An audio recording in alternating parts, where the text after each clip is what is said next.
Hi, I'm Laura, Hi, I'm Deanne. Hi, I'm Philippe. and we are reading The Disorderly Knights by Dorothy Dunnett. We are on chapters 5, 6, 7, and 8 this time around. And I'm sorry. I'm very sorry, guys. Yeah, I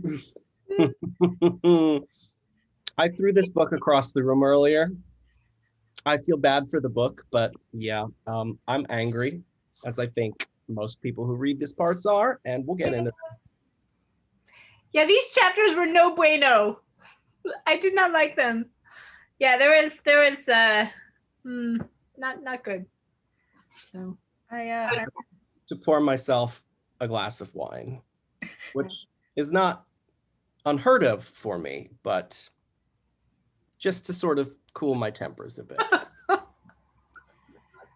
I have water, but I'm still not happy. I had like a freak out last week when I realized that I was leading the next discussion and that was these chapters. But yeah. I'm glad it's not me.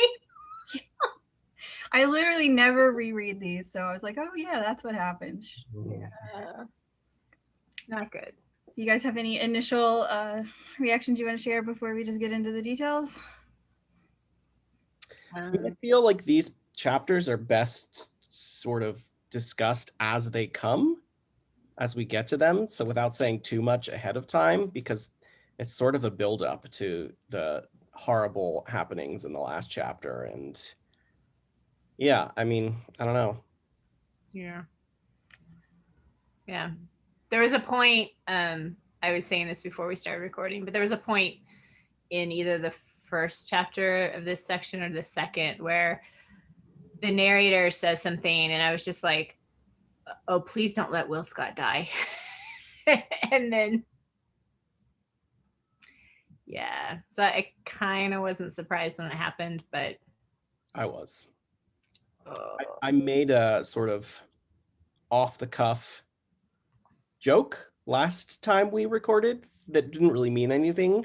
I said that Dorothy Dunnett was too busy killing off all the characters from book one, not realizing that it was about to get a whole lot worse. No. I mean, I understand, like, he was a real person, so if he really died, like, she had to kill him. But that is really sad. Yeah. Yeah, she does it this way for a reason. And like, I get it too. I do understand that there wasn't much she could have done to right around that. So. And I think it is gonna serve a purpose. Yeah. Like, I definitely. But I liked him. So, and I liked the man that he was growing into, and like what it could have meant for Scotland if he lived. And yeah, I mean, let's talk about how masterfully she sets up Will as this promising figure, where we open the book with his wedding and we see him and Griselle build this really lovely relationship, and it's so sweet. And then we see him as kind of like the hope for peace with the Kerrs, where his father wants to keep fighting. Will bring, a more peaceful and modern approach.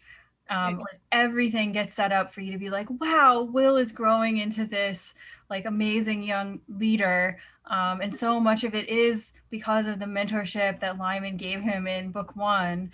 And then it's like, surprise, he's dead, and it's kind of Lymond's fault. yeah. She just like twists the knife as much as she can possibly twist it. Yeah.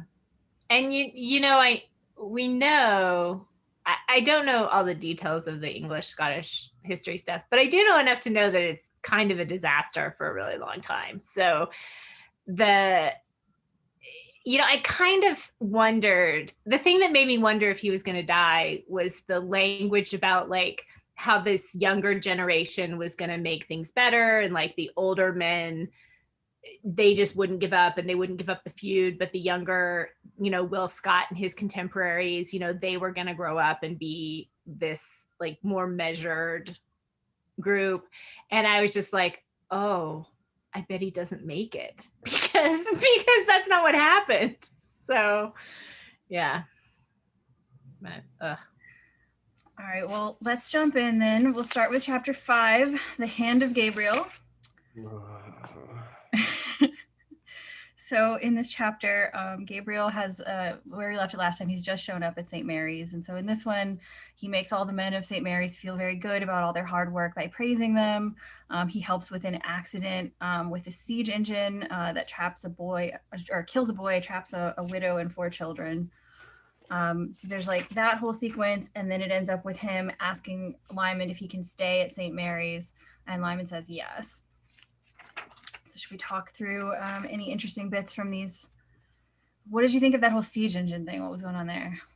I just find it very interesting that for months that St. Mary's has been going by without a hitch. Like the day that Gabriel shows up, there's this terrible accident with the siege engine that nobody kind of rescues. Yeah. Right. And Jarrett, I mean, as much as an unreliable narrator he is, and he's definitely an unreliable narrator, I don't take his observations at face value. But he does have this thing where it says Jarrett, who'd worked with Bell on the job, knew how painstaking he'd been. So like clearly the engineer who was working on this siege engine was like being really careful, or at least spending a lot of time on it. And so it is kind of suspicious. It's not, I don't want to actually ascribe every horrible thing that happens in the book to Gabriel. Like, I'm sure he's not like, I mean, he's not Satan. Like he's not like a super villain or something, but on that level for me. But I mean, with superpowers, like he's not like a super villain like that, but it is weird. Also, I just wanted to bring up in the first sentence of this chapter, something struck me that I just hadn't really questioned before or thought about, and it just says the pressure of Gabriel's hand on his shoulder, that first blah blah blah, that first he would St. Mary's, while Sir Graham introduced his small personal staff. So in the same sentence, the characters referred to as Gabriel and Sir Graham in the same sentence. And so I was wondering, like, we've talked about how Francis Crawford versus Lymond, like when he's called Francis Crawford or Francis, we have sort of a more intimate internal view of Lymond, that it's more sort of closer to his heart or closer to knowing who he truly is when that name comes around. Do we see the same kind of thing with Graham Reed Mallet versus Gabriel? Like is the Gabriel name more about, and I haven't paid attention to this through the book, and I think I will when I reread it at some point, but is the Gabriel name more about like people who idolize him call him Gabriel, or is it more like, when does that name come up more for him? Do we know? Is that a thing? I mean, I think we tend to get Gabriel more often.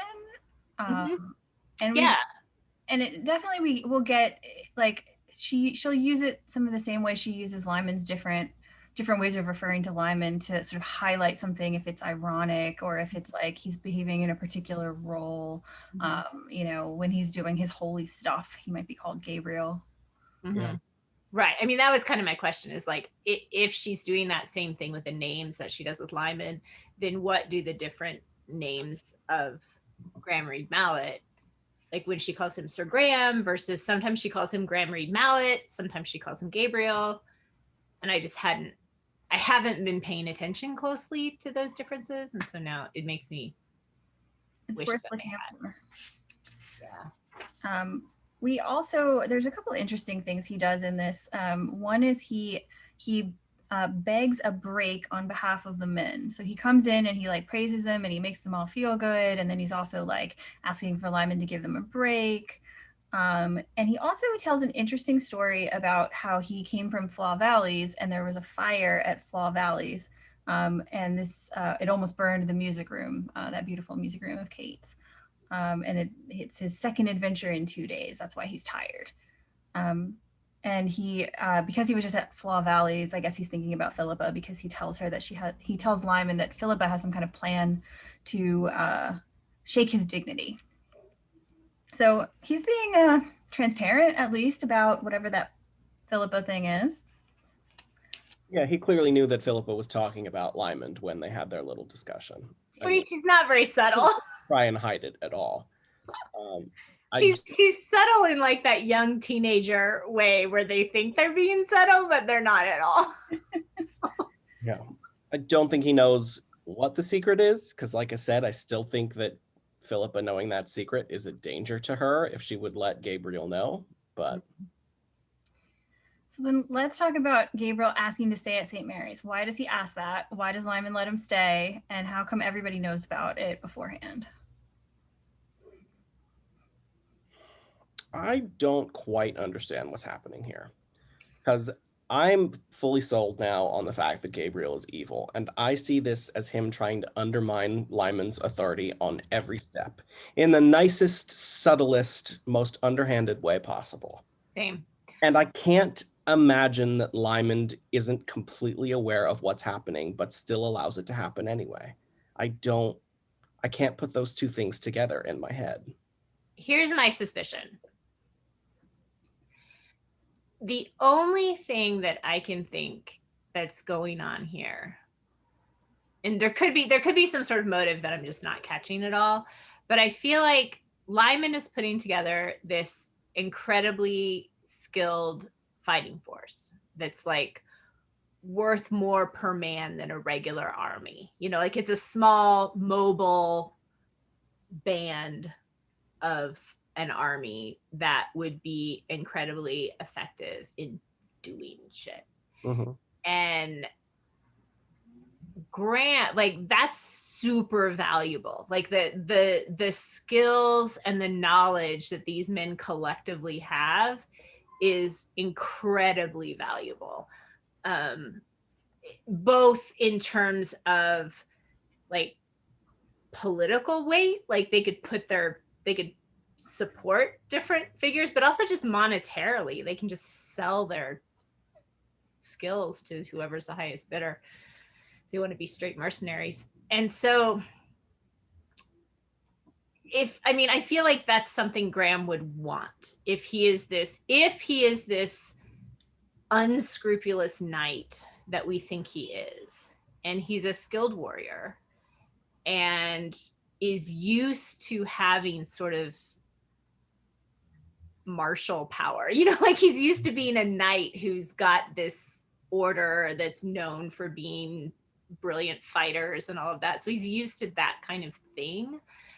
So I can see him coming in and taking over, just like pushing Lymond out, gathering the loyalty of these men, and, you know, herring off to like France or Spain or something with this group of men who idolize him and adore him, and then he manipulates them into whatever purposes of his own.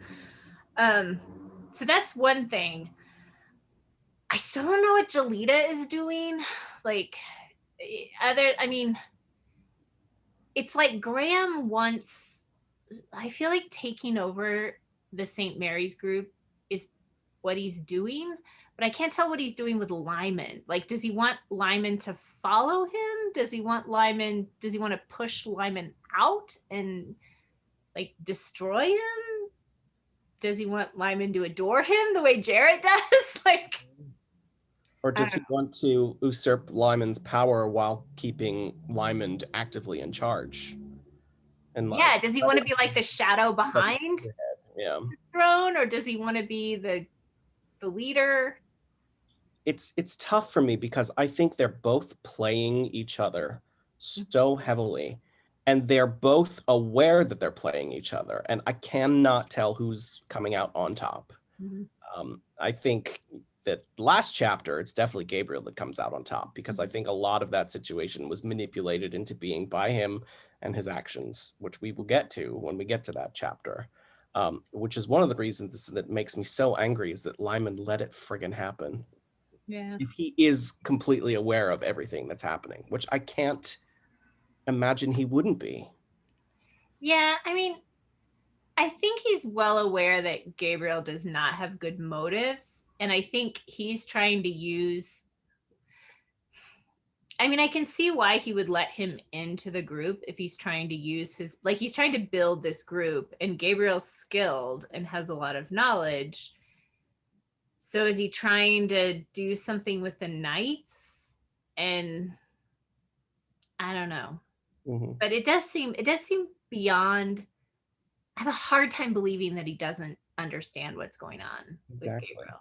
Like, I have a hard time believing that. Because he certainly knows what's going on with Jolita. Like, he sees right through her. Yeah, but she still. Although he doesn't handle it very well. But... No. And he plays him like a fiddle in that yeah. later scene, unfortunately. Yeah. But I don't know. Why? So, I think part of it too depends on how much we aren't seeing. Like, we see some scenes between, or we see a key scene between Gabriel and Jolita, but how much didn't we see?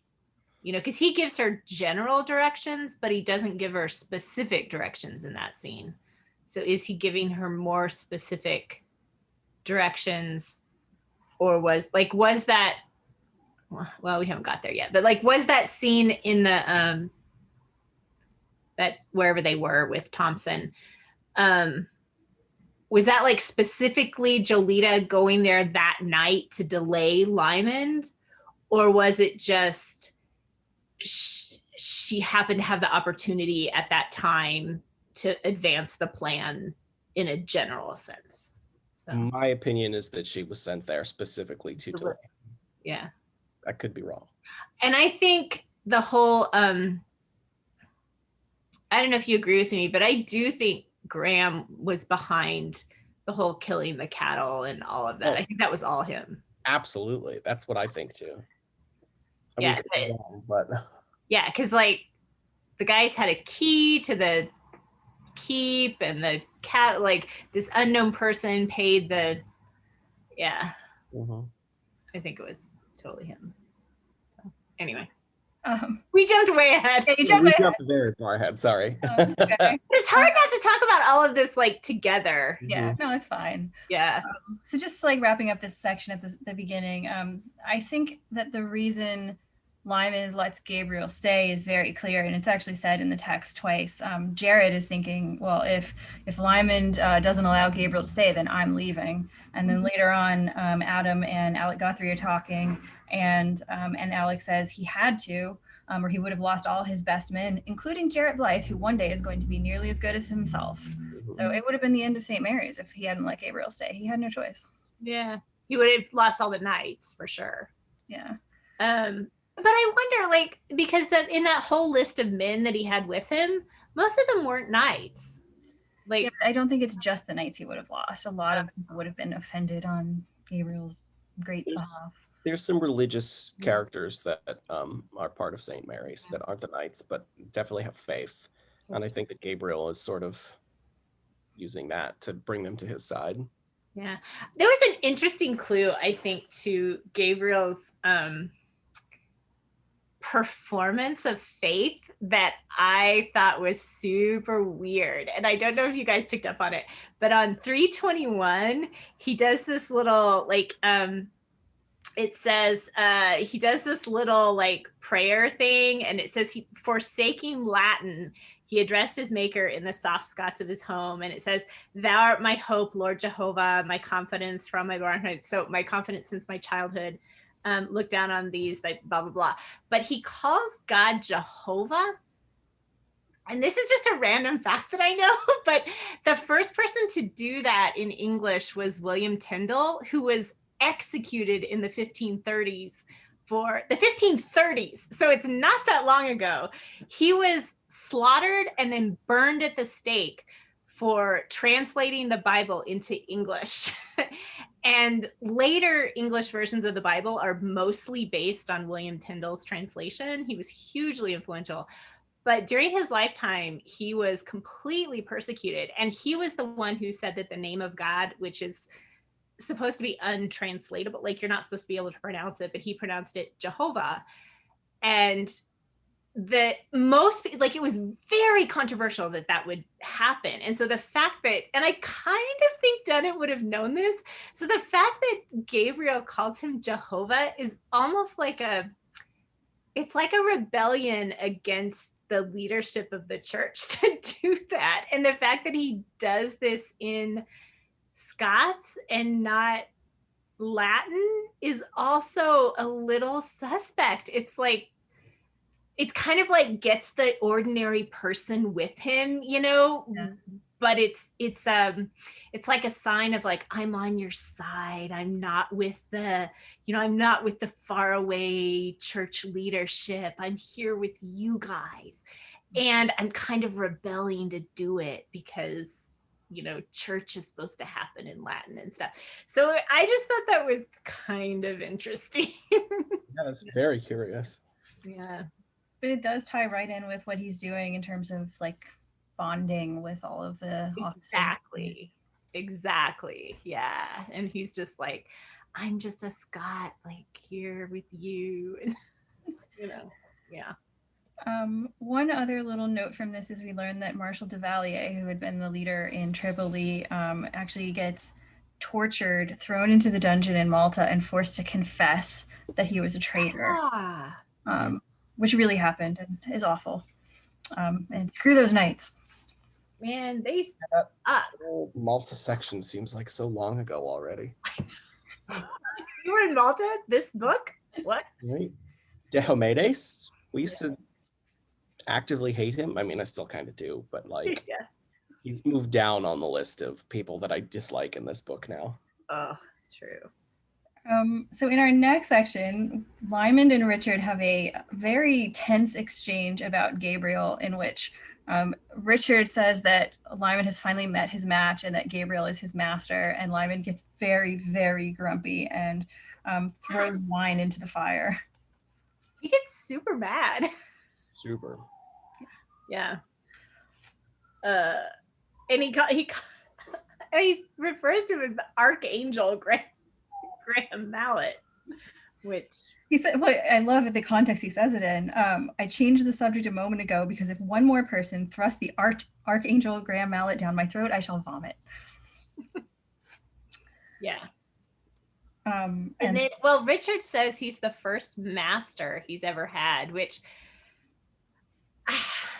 like, first of all, not a good thing to say to Lymond, who was a slave. Like, I'm sure that word has other connotations for him. Also, of course, Richard is not the most savvy person. Like, oh my gosh. Richard gives Jarrett a run for his money. Oh, it's so true. But yeah, you get this Lymond, his eyes wild with anger, rose to his feet like a cat. Like, that's a response. I mean, Lymond really has very passionate feelings about Gabriel. Yeah. And Jolita. Yeah, he hates them. Yeah. Also, Richard says, you may match up to this man, but you'll have to stretch yourself for the first time to do it. And Lymond says, too late, you find me on the recoil. What does that mean? Well, I mean, the implication is he already stretched up to do it, to meet him, and now he's on the way back.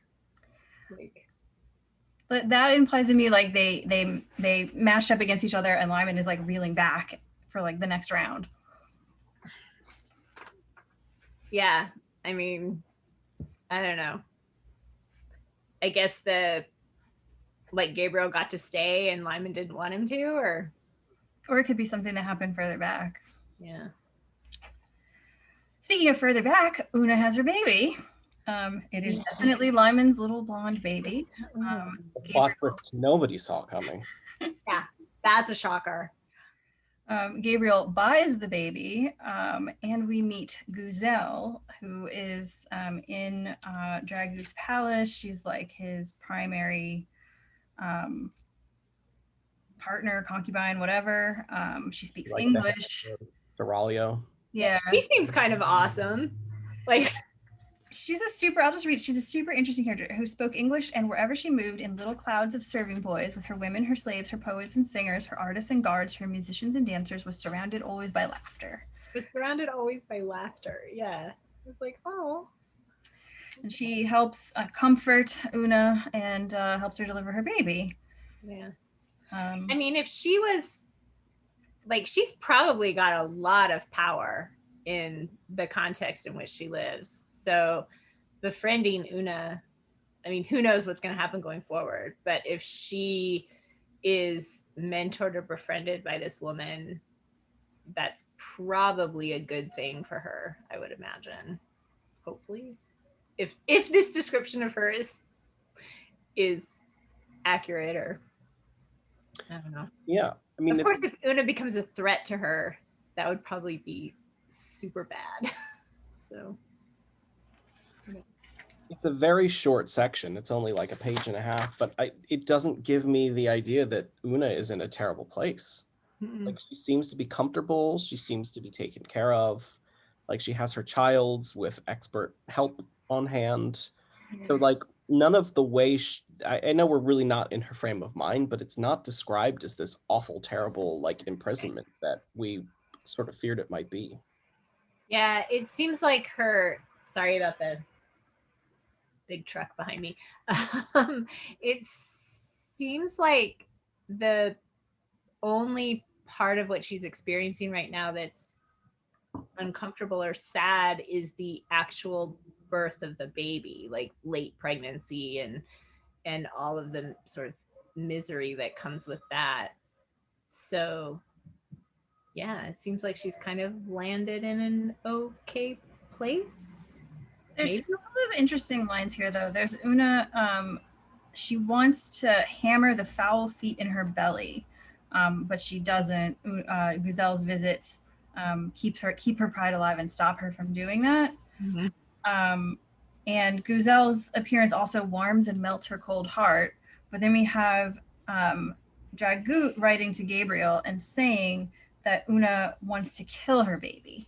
But we don't know if that's true. We just have Dragut's word for that. Yeah. But I mean, the whole resenting of the baby seems completely like, that seems like a natural response from everything she's gone through. Like, especially, obviously she's trying to convince herself that the baby's Cormac's. And that's just hard.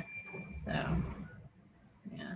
Well, and I think, it's like postpartum depression. She's been kidnapped. She's in a strange place. She's lost all her family and friends, her whole life. Like, even if she's in a cushy place, relatively speaking, she's still a prisoner and a slave. And she's completely dependent on anyone who speaks English because she doesn't speak the language of wherever she is. So, yeah. Any other thoughts on why does Gabriel buy this baby? Or 10 times the asking price. Because he's horrible and he has some sort of nefarious plan that's... But he's also keeping Una safe. He says, keep the woman, like, treat her very well with this money that I'm giving to you. So he has some plan that involves Una and Karedin. They do say his name in the beginning of the next chapter. I don't know how to pronounce it, but... Something like yeah. I don't either. Karedin? There's a plot. He's got his machinations for them, so... Yeah, and it seems... This is one of the things that makes me feel like he's got some sort of, like, longer plot than we're seeing. Because a baby that's in the Middle East seems like a thread that's really far away from what's happening. So whatever he's planning, like, that seems awfully complicated. So it's also curious, and I don't know anything about the monetary value, but 10,000 ecus, I don't know if that's a lot. I don't know if it's a super amount, but like, where does Graham getting this kind of money from? Like, I thought he was sort of, his ancestral home in Scotland was like really failing, and he's been shoved out by the order, which really had no money to begin with anyway. But like, if this is a pretty large sum of money, where did he get it from? Like, yeah. We've really seen Gabriel talked about in terms of his monetary value or where his wealth might be coming from. Especially since he shouldn't have any at all, because if he joined the order and took vows of poverty, he should have given all of his worldly goods to the order when he joined it, and maybe was able to keep some by for Jolita's care or something like that, but he shouldn't have any personal money at all. And then he hasn't left the order, Yeah, so. And there's definitely an implication that it's a lot of money. Yeah. Well, they say that 1,000 ecus, or ecus, however you say it, I apologize if I'm doing a terrible job, is a paltry sum. So 1,000 in itself probably isn't that much. I think that's ironic, though. Yeah, I read that as ironic. Oh, okay. Yeah, I read that as like, that's actually a lot of money. And because it's followed by less I could not take for the trouble we have had to safeguard his life. So I think he's saying like, Right. He's like, oh, I only want $1 bazillion. Right, exactly. I read that as kind of like I'm just asking for the paltry sum of $50,000, and because I can't ask for anything else because I have to take care of this woman and the baby, and he sent them like $800,000 or whatever. I just had a thought. We always assumed that the reason that the order was broke was because Juan de Homedes was scalping off the top and taking money. Maybe it wasn't him. Maybe some of it was him. Maybe Gabriel was skimming the Interesting. as well. I wouldn't be surprised at this point. Me neither. Oh, I like that. What if what if it's been Graham all along? What if Graham has been manipulating Diomedes into being horrible and skimming all the money off the knights? And him the whole time. I will admit that I had that thought. It doesn't excuse the fact that Juan de Homedes is still a horrible person and a terrible leader. Yeah. But it would sort of be another reason why Gabriel didn't push harder to depose him and take over. Because if de Homedes was in charge, he would be the scapegoat. Yeah. While Graham Reed Mallet was the one that was sort of robbing the order blind. I don't know. It's a supposition. I like that guess. The closer we get to discovering if Gabriel is truly the spawn of Satan or just sort of misguided, it's starting to make more sense, some of these things. Also, I'm slightly, we haven't got there yet. Hang on. Okay. Are you gonna bring up the thing that I think you're gonna bring up? Probably. Okay, yeah, because that scene is creepy as hell. Creepy. Well, that's the next scene, right? The creepy as hell scene. Chapter 6, the hand on the axe, Gabriel and Jolita, right? Yes. Yes. Okay. So now I'm a little bit even more suspicious. Okay, last time I thought I was crazy for thinking that there was some incest going on between Gabriel and Jolita. Now I'm thinking maybe I wasn't crazy to think that. Although, okay, so I want to back off it a little bit because I don't want to say, like he kisses her and then he kisses her again, which seemed odd to highlight in the scene. And he certainly seems to be directing her to be like to seduce Lymond, which is weird for a brother to do that. But at the same time, I don't want to assume that like physical affection has to be sexual. I think that I really hate that assumption on the part of like readers when we read a story. Like I just personally like want human beings to be able to express affection physically without there being a sexual element to it. So I don't sort of my ethics don't want to assume that that's what's going on, but the scene's super creepy and I kind of suspect maybe that's what's going on. So I mean, it's interesting how this scene is written because you can read it two ways. You can read it as, well, you can actually read it several ways, but you can read it as Gabriel is very holy. They have a completely chaste relationship and he's saying, convert this man to Mother Church for like the holy goodness of his soul. Or you can read it as creepy incest and weird like BDSM thing where he's wrapping the ribbon around her throat and like pulling her in for kisses and telling her to seduce Lymond, like seduce, and like basically, you know, treating her like his own sister, like a prostitute to like get his ends. I think that the whole line about your charms, sweetheart, are aging or you haven't properly tried. Like that sounds like a pimp. Yeah. You know, I mean, just, and she's what, 16? like this implies that whatever thing that they've got going here, they've been doing it for a while. And her, which is, I mean, you can see that in her interactions with Lymond. Like, she's been doing this for a while. So if she's 16, like, how long has this been going on? And what kind of, like, when, and you get a feeling like Gabriel's the one who introduced her to this kind of, like, when did he do this? And how old was she? And Lee.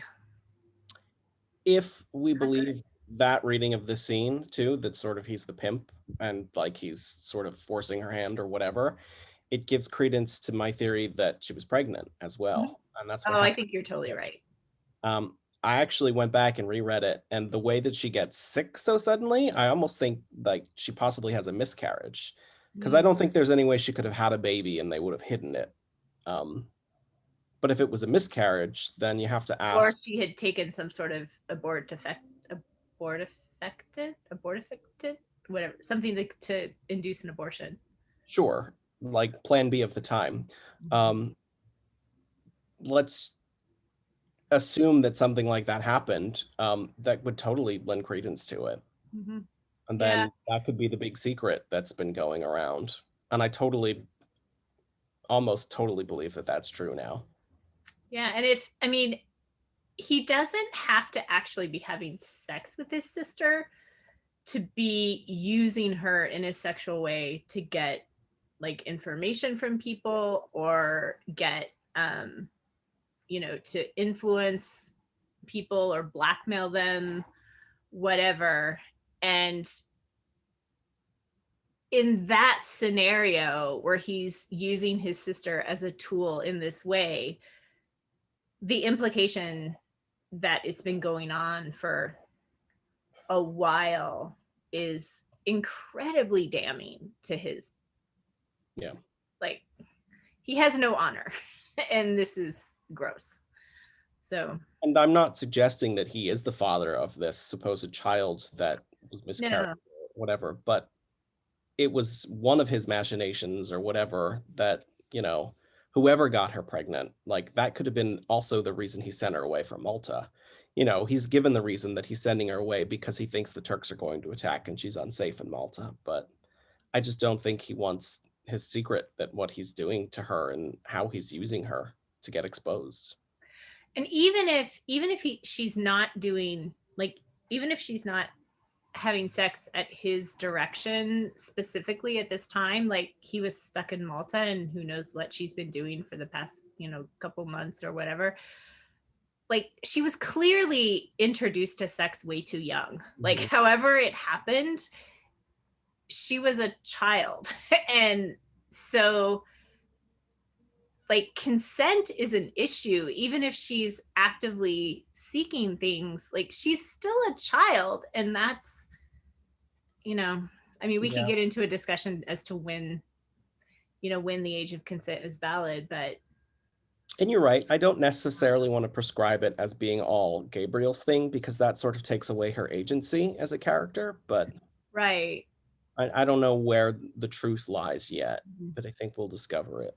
Yeah, I think that's a good question that I also have, is like, how much agency does she have as a character versus how much is she controlled or directed by her brother? But I still hold him responsible because of how much older he is. Like,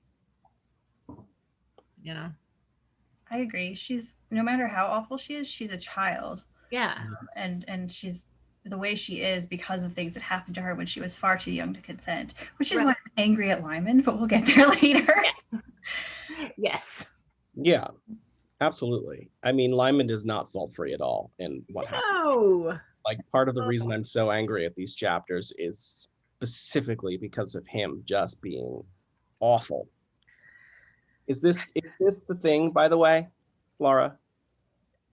Which thing? You said early on that there's something he does in book 3 that's basically unforgivable. Oh, yeah, this is the thing. Okay, that's what I thought when I read it. I was like, I wonder if this is it. Yeah. And it's interesting to me, like we're all over the place in these chapters. I I feel like it's hard not to discuss the whole thing together though. But I think one of the really interesting things about that chapter is that it's clear that if he hadn't been drinking, he wouldn't have made that decision, because there's a line that says like, if he had been sober, he would not have said, like, he would have just taken one look at her and walked back out the door probably. So the key decision for him, it's not that he doesn't have responsibility because he was drunk. He definitely does have responsibility for his choices.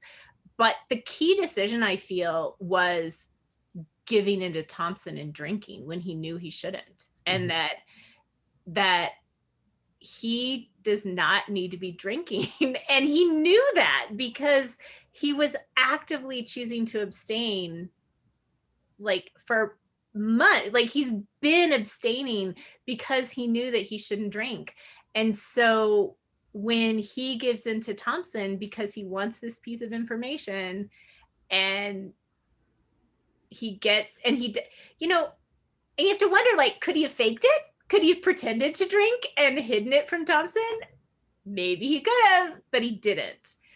And then he goes into this situation with Jolita impaired, and he's still completely responsible. There's no abdicating of responsibility, but he made multiple bad choices that night. And I mean, I definitely think it's a bad choice. I think it's a reasonable bad choice to like let himself have a drink, having no idea that all that stuff is about to happen. He lets his guard down one time and everything goes to hell. I think the worst thing is the hatred that he has for Gabriel translating into the hatred he has for Jolita, and the fact that he just like, he lets that, because his guard is down, he lets that hatred inform his choices. Right. Yeah. Absolutely. Yeah. And it's not like, he didn't, when he made the choice to drink, it's not like he made a choice to have this huge moral failing and, you know, do this horrible thing. Like that's not the choice he made when he chose to drink. But because he chose to drink, the moral failing became easier to do. And well, let's be honest, there's a lot of difference. There's a world of difference between one drink and a whole bunch of drinks, matching Thompson drink for drink, which is what he was doing. Yeah. Like he was wasted. I don't know that he could have gotten what he wanted from Thompson without drinking, and without really drinking, because Thompson was already calling him on like, you're not drinking enough, and he was watching closely. Was it worth it? Like, is what he wants from Thompson worth getting that drunk? Like there's a bit later where, because the other thing he does, he stays there for 3 hours instead of 1 hour, and then he thinks later, if I had just gotten here 2 hours earlier, things would have been okay. So it's like, if he just had more self-control. Also, what's up with Adam letting Jolita be in his room? Like, I am confused by that. Yeah. What is going on there with this guy? And all right, we're super jumping ahead. Let's go in order here. This video is a mess because we are upset about it. As we've said, these chapters all flow into each other so well. It's like the Hand of Gabriel, the first chapter we read, is the beginning of this section that just leads to absolute hell and torture. So it's hard to separate them.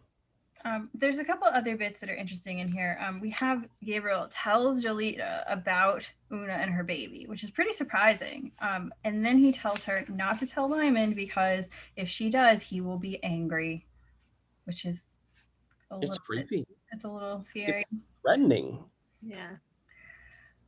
And we also have the narrator's explanation that the reason he told her is because he was closer to her than to any other alive. Yeah. Also the whole like, or I shall be angry, and he kissed her again. Like that's a creepy juxtaposition of things. Like, that's why this book, despite it being all religious-y, is actually like the most twisted, creepy, like, Anyway, All right, so Gabriel, he's working so hard. He's doing all these trainings and night actions, and he's exhausted. Poor Gabriel. Everyone's like, oh, Gabriel's so tired.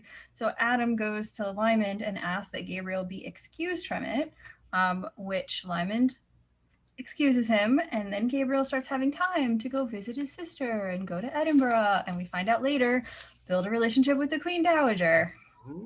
Mm-hmm. Yeah. I do like the fact that we get a little hint that Lymond is not unaffected by Jarrett, because we get this line where he tells Adam, like, oh, it's a good thing you came to ask me about letting Graham off the hook, because if it had been Jarrett, I just would have said no. So I don't know. We also have a whole sequence where Gabriel kind of wins the loyalty of each of Lymond's officers in ways that are very specific to them. And so, for example, there's just a whole thing of like each one, he bonds with them in their specific way. And with Adam, who's got a hurt leg, he gives him alcohol, and then he brings him some drugs for the hurt leg, which Lymond won't do. Lymond only sends Archie to massage his leg. Yeah. Gabriel takes pity on poor Adam and gives him drugs. Right. And what I wrote off to the side was like, what is he getting this guy addicted to? Like, and just like, is he becoming the dealer that then Adam is gonna, because like drugs are drugs, it's like if he's getting him addicted to something that's hard to come by, or that Gabriel's his only source of, then that's not good. And like some of the other ones, so like Hercules Tate is a collector. Gabriel gives him an icon from Turkey, stuff like that. So then, and also he's holding these little like religious gatherings where, or mass basically, where Lymond is not told about it, but Gabriel, of course, is the staunchest defender of Lymond and won't let them talk bad about him. Wait a second. I just had a thought. Was Adam in league with Gabriel in the whole Jolita in Lymond's room thing? Because he's watching, like, did Gabriel manipulate Adam to let Jolita in Lymond's room, and he's watching this whole thing? And I was trying to figure that out too. And I sort of laid on the side that no, because we get a lot of Adam's point of view during that, and he seems very conflicted about it. I thought perhaps it was another person. I was looking at, God, I can't remember his name. It starts with an R, as possibly being like already swayed by Gabriel. I'll figure it out later when we get there, but I don't know. I don't know. Now I'm more suspicious. I definitely think that a lot of the members of St. Mary's that Lymond trusts and his officers are being, and I can never remember this damn word. Subverted, but what's like the word when a child predator starts like trying to get grooming, yes. Grooming them. Grooming a lot of these people. I don't know why I never remember that word. Yeah, that's true. Ooh, that is a good word for him. Mm-hmm. Ooh. I know, because he's creepy. Yeah. So Jolita visits. Sorry. No, it's great. Jolita visits to apologize to Lymond. He keeps her waiting. He hears her apology. He says, "You're forgiven, leave." Yeah. Jarrett is like, "You can't send her out alone." And Lymond's like, "It's her place is like 2 miles away. I've arranged for her to have somewhere to stay. She's not staying here." Yes, but I have an empty room and she can stay in my room for this evening. No, she can't, because you're staying in your room because you're being punished for disobeying me. Right. Oh my gosh. I love where he's like, "Go home now, will you? The gentlemen are busy." He's just like, "You're a child. Go home." Like, yeah. And the child Jolita had perhaps made more friends than she knew. So even though he sent her away, I guess a lot of these men felt bad for this poor innocent girl being so mistreated by this awful nest man. I like Alec though, Alec Guthrie, because he says, Alec Guthrie, she's not quite royalty, Jarrett. She came without warning, and it was her misfortune that her brother was away, and Lymond primed down to belaboring mercenaries and not to being polite. What the devil did she have to make such a fuss about apologizing for anyway? So I feel like Alec Guthrie at least is a little bit like, this girl is sketch. So Alex isn't he like the lawyer? I forget. He's very he's either the lawyer or the doctor. Philosopher. He's not the doctor. Okay, so yeah, maybe he's the lawyer. I also just like the last bit of that, which is about the snow coming back, and we cut to Wat's God of Buccleuch. Square as a Tartar in a beaver-lined cloak with a private fog in his curly gray beard, a damned yow staring eye to eye with him through a second floor window. It's like, that's some deep snow. Yes, it is. And it's his private fog in his beard. So, Alex Guthrie is a lecturer and a humanist. There we go. The lawyer is Fergie Hotham of Valais. And the physician, and the one that I was saying earlier, is the one that I think may be sort of Gabriel's man, is Randy Bell, the doctor. Oh, right. Why were you suspicious of Randy Bell, the doctor? I can't remember, but when we get to that scene and we're right at it, I will tell you. Okay. There's a point where, because he's always like out with the ladies, you know, he's the one who like goes out to the local ladies. And there's a point where Gabriel like says, oh, whatever. Like he totally like lets it slide in a way that seems, really? Are you supposed to let that slide? He kind of says something like it's okay or something. It was weird. Because Adam Blacklock is the artist, and the one who we've already seen has also troubles with alcohol. Yeah. So it doesn't help that, I mean, that's specifically the reason I think that Lymond is only sending Archie to massage him. He doesn't want to get him hooked on anything else. Right. And here we have another example of good old grooming Gabriel, who is undermining Lymond's authority at every step that he's staying at St. Mary's. Right. Like Lymond is treating Adam the way that he should, because he knows, like, he knows what it's like to be addicted to that. And yet Gabriel just slides under like little snake he is and gets under it. Yeah. Aren't you guys going to be amused if it turns out Gabriel was good this whole time? He's not. There's no way. It's possible.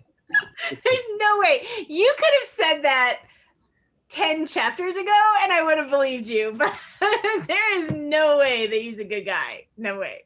Like, I mean, yes, I will be completely shocked. But, I mean, if it is true, then this is exceptionally well written. It already is exceptionally well written, but like, yeah, like if he's a good guy,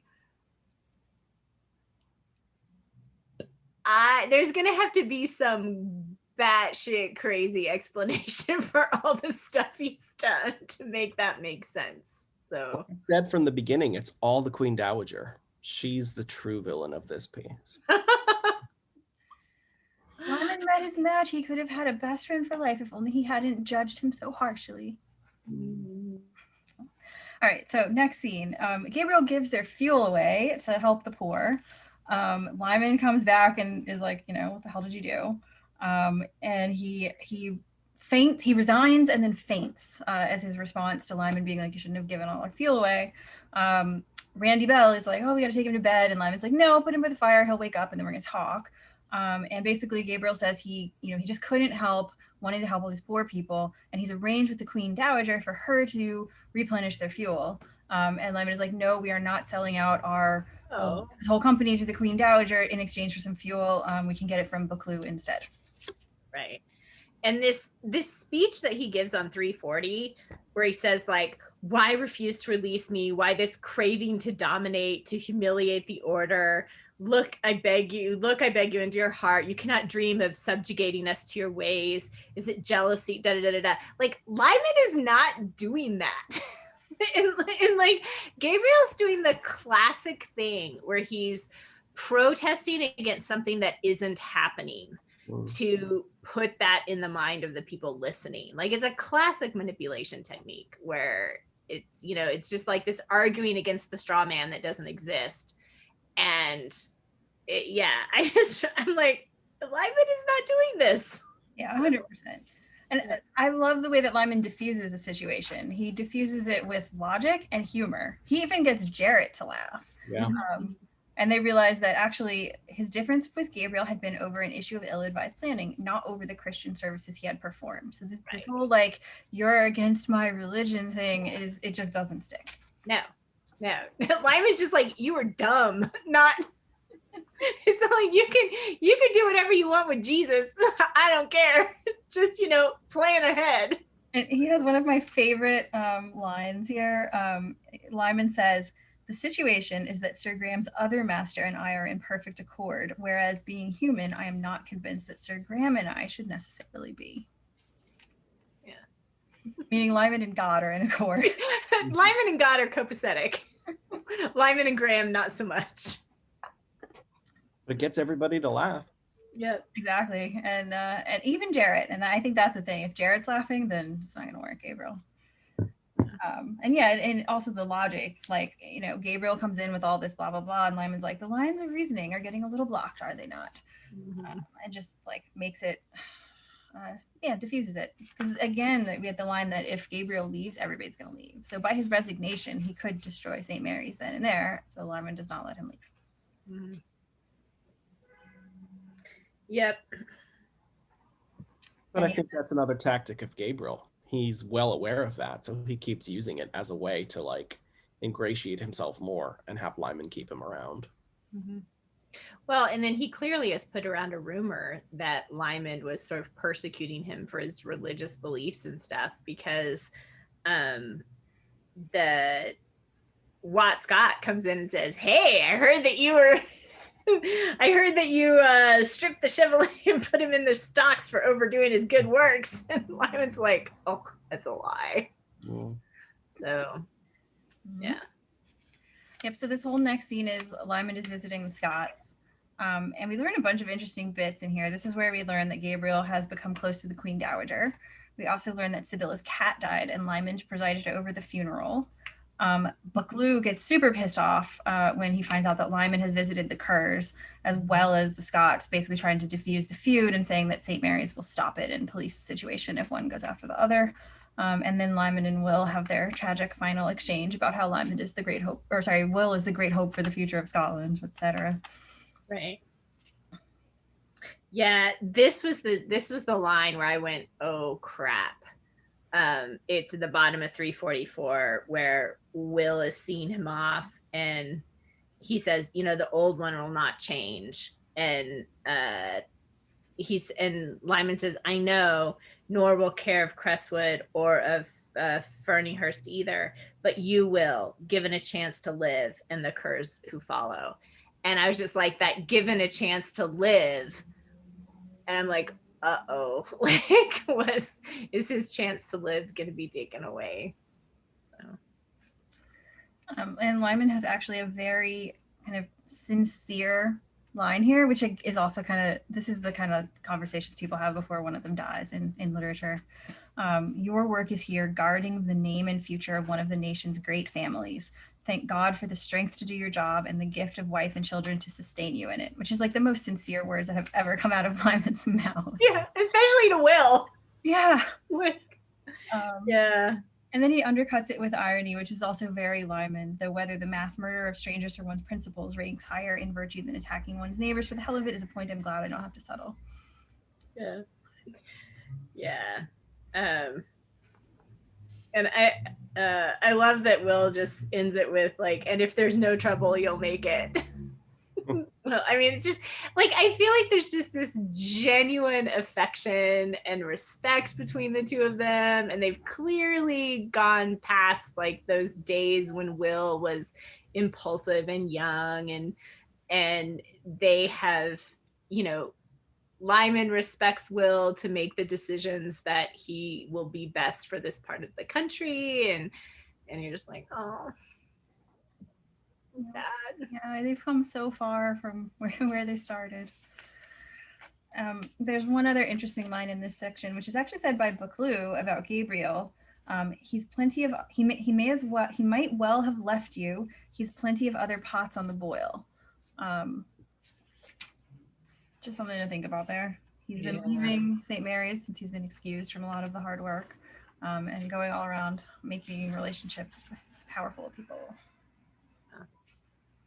Yeah, like we've assumed he's trying to like get control of the St. Mary's from Lymond, but is he vying for a larger amount of power in Scotland somehow? Mm-hmm. Yeah, what is he doing with the Dowager Queen? What is he doing in Edinburgh in general? What is he? We know his home is destroyed. Is that right? Like his family home is destroyed. So is he trying to rebuild something there? He could be slowly setting up the events of the hot trot that happens. Yeah. He seems to have no other family. Like there's no, clearly his parents are dead or something. I mean, like it seems that way. So yeah, it would be an interesting surprise if like Gabriel's mom popped out with some cookies, you know. No. right. He's best friends with Sibylla too. Right. I was gonna say she and Sibylla are like knitting by the fire or something. No, I don't think so. All right, so next chapter 7, The Lusty May.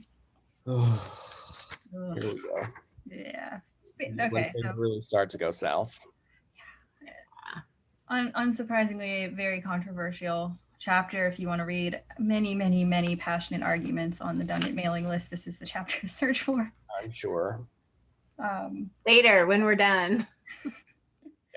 Yes.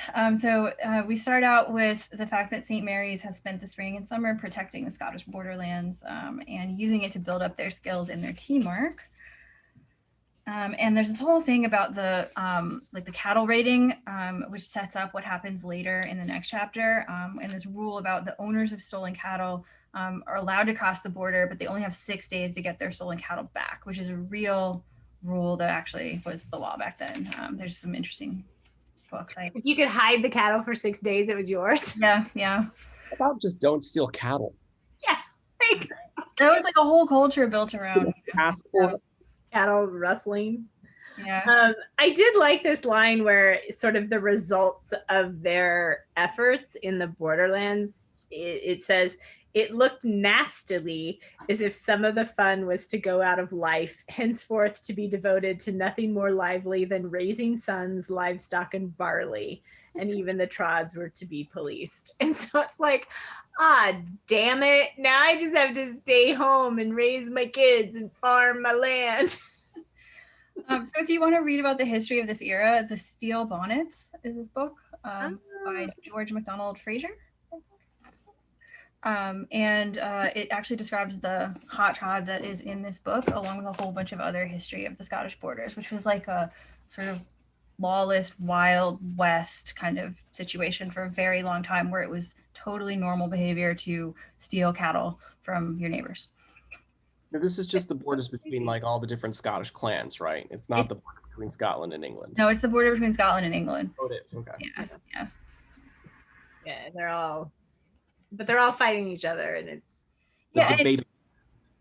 And the border keeps moving, right? Like the border is sometimes a bit north, it's sometimes a bit south. It just kind of like wanders through the for a while. I mean, a lot of what this book talks about is how, like, because it was the border between Scotland and England and there'd been war for so long, like people couldn't build a sort of normal like agricultural society because things kept getting destroyed. And so it was like trauma, and the only way to survive was stealing. And so it just became like normal culture to do that.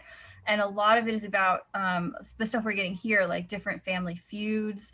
The people there thought of themselves as their clan or as like border people. They didn't even always think of themselves as much as Scottish and English. And there were families that were split across both sides of the border. I don't know. It's just super interesting. It was like its own little culture. Yeah. It does sound like the Wild West. You know, it's like cattle rustling and and family feuds and all of that. It sounds very Wild West. I haven't finished the book, but I'm like halfway through, and it's super interesting. Okay, so Dumbarton. Lymond goes to meet Thompson with Adam and Jarrett. They pick up Richard on the way because Richard has some business with Thompson. Thompson is going to take Lymond's officers for sea training in exchange for Lymond buying some contraband. But he won't do business unless Lymond drinks with him. Which leads up to Lymond, who is not only drunk, but also super exhausted. Maybe the exhaustion leads into the terrible decision to drink because he's already ridden tons of miles and been away for a really long time. Anyway, bad decision, bad decision, bad decision, bad decision. Yeah. I mean, I feel like, so the ultimate bad decision is obviously having this violent sex with Jolita. Although she seems to be kind of into the violent sex, so I'm not sure the violent part of it was like, it seems odd. It's weird. Like, I blame him for having sex with her because I think that was bad. Like, she's a child and he needs to not be having sex with her. But there's a lot of extenuating things going on here, not the least of which is that someone took advantage of him. Like, there's also a history of his own past that is sexually complicated. But the sort of aggressive nature of this sex seems, I actually don't blame him for that part because I feel like Jolita was super into that. Like, so I agree. What did you pick up from the text that led you to that conclusion? Well, oh man, I wish I'm sure I underlined it where it was, there's definitely a line where it was like, she was excited by, now I'm not going to be able to find the line, but I remember reading that and going, oh no, she's into it. I think it was after their fight, that first fight they had where like they destroyed a room and there was some line in that was just like, oh, she's super into this. Yeah. So, yeah. He also says something to Richard at the end about her having enjoyed it, which comes across really horrible, but I think he's being honest. She did enjoy it. She did. Yeah. And we don't know how much of, like you're saying, the violence comes from him versus from her. Like, he really doesn't like her. It's not a surprise that he's violent with her, but she's also a super violent person, and she's easily could be the one provoking the violence. Right. She certainly did last time. Like, we have a scene where she was incredibly physically violent, and he had because of how violent she was in that first fight, he had a really hard time not hurting her because she was so aggressive. And so that definitely gives you a clue about where she's headed in this scene. So before we get deeply into that scene, I do want to highlight that the preceding scene has two of the funniest lines in the entire history of this book series. Oh no. The first one being, we're in Richard's point of view, and Richard thinks of Jarrett as the handsome, smoldering knight Francis dragged with him everywhere. I totally underlined that line. Yep. And the second one is on the next page, where Lymond is drinking and Jarrett's watching, and now we're in Jarrett's point of view. It roused in Jarrett, who had perfect self-discipline. Also totally underlined that line. Yes. I just wrote WTH. Like, what the hell? He's got perfect self-awareness too, doesn't he? Yeah. Perfect self-discipline. It's like, what?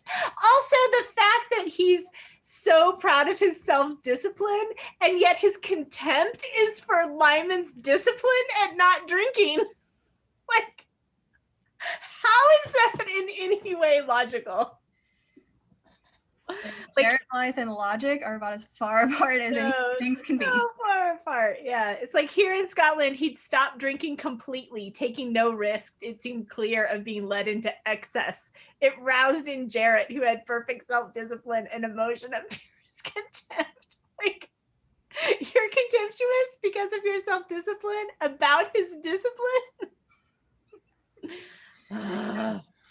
So I like that she gives us the comedy before throwing us into tragedy. Yeah. This is why I don't like Jarrett. Like, I feel like because we had this discussion like 2 weeks ago, I think, Philippe, about what I think about Jarrett. And this is exactly why I don't like him. Like, I feel like I think he's got good intentions. Like, I don't think he's an evil character. I think he's trying to be a good guy in general, you know. But he's such an idiot, and he's completely like, he has zero critical thinking skills at all. And is not like, he's just not looking at what's around him. He's completely self-unaware. Like, he's not self-reflective. He's not reflective of his environment or the people around him. And so I just find him massively annoying. I get that, and I completely agree that he's obviously at fault for a lot of these things, but also on the flip side, the more I read, I'm starting to see him as either he or Jolita is one of the first victims of Gabriel's grooming. So maybe it will have to see, because if so far I just feel like there's so many cases where when we're in his perspective in the story, we are treated to this just ridiculous view of the world that is completely illogical, that he juxtaposes things that make no sense. And maybe it's due to the fact that Gabriel's manipulated him into this, but it seems at least somewhat inherent to him.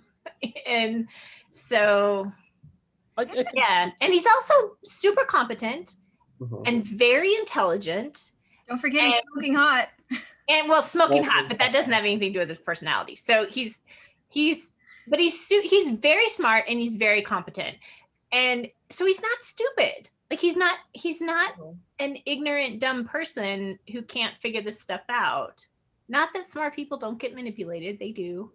But I actually really like the fact that he and Lymond are the same age and kind of grew up together, because it gives us this picture of two people with the same sort of general basic upbringing who go through completely different things in life and how that's affected them.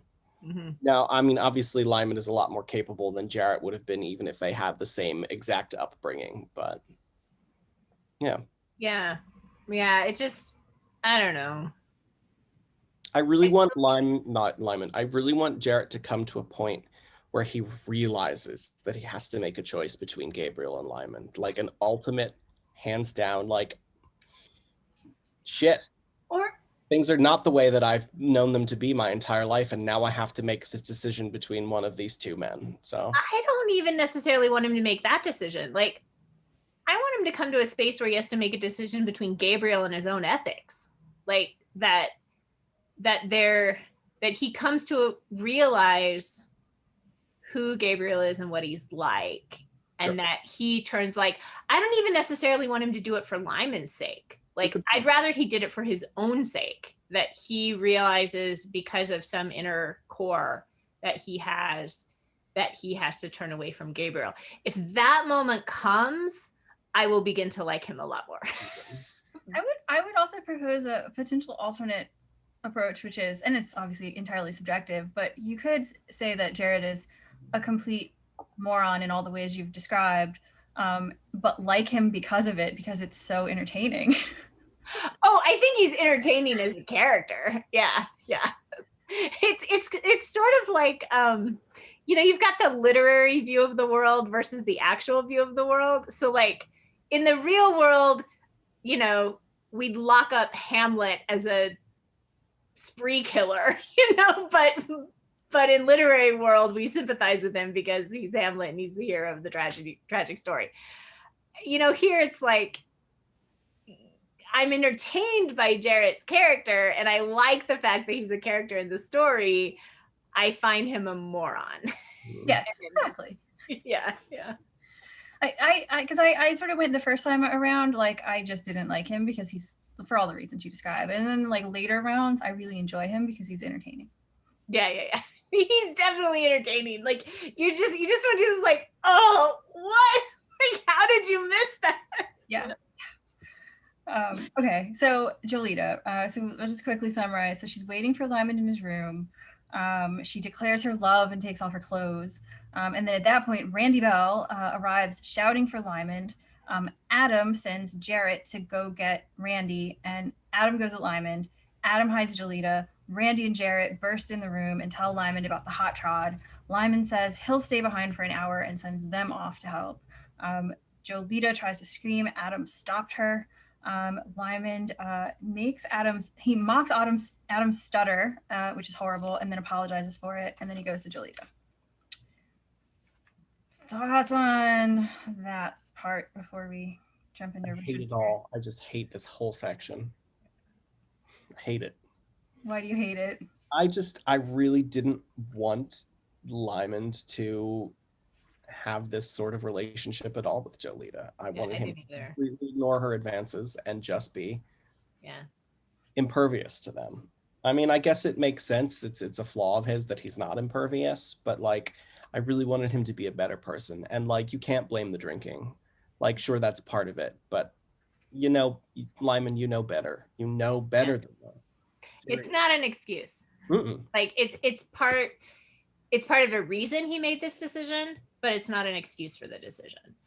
And it's like we know that he knows what's going on with her. Like he easily resisted her advances earlier in the story. He's well aware, like he treats her in the perfect way where he's just like dismissive of her as a child, and which of course completely riles her up. And he's probably aware of that too, but he's just like, go away, little one, the adults are talking, you know, and yet he doesn't do that here. And you're just like, ugh. And I think Laura said it perfectly earlier. He's not doing this for his own personal pleasure.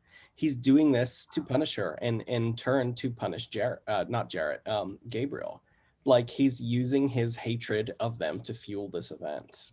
And that's just not healthy and not good. And frankly, completely against what morals I thought Lymond had.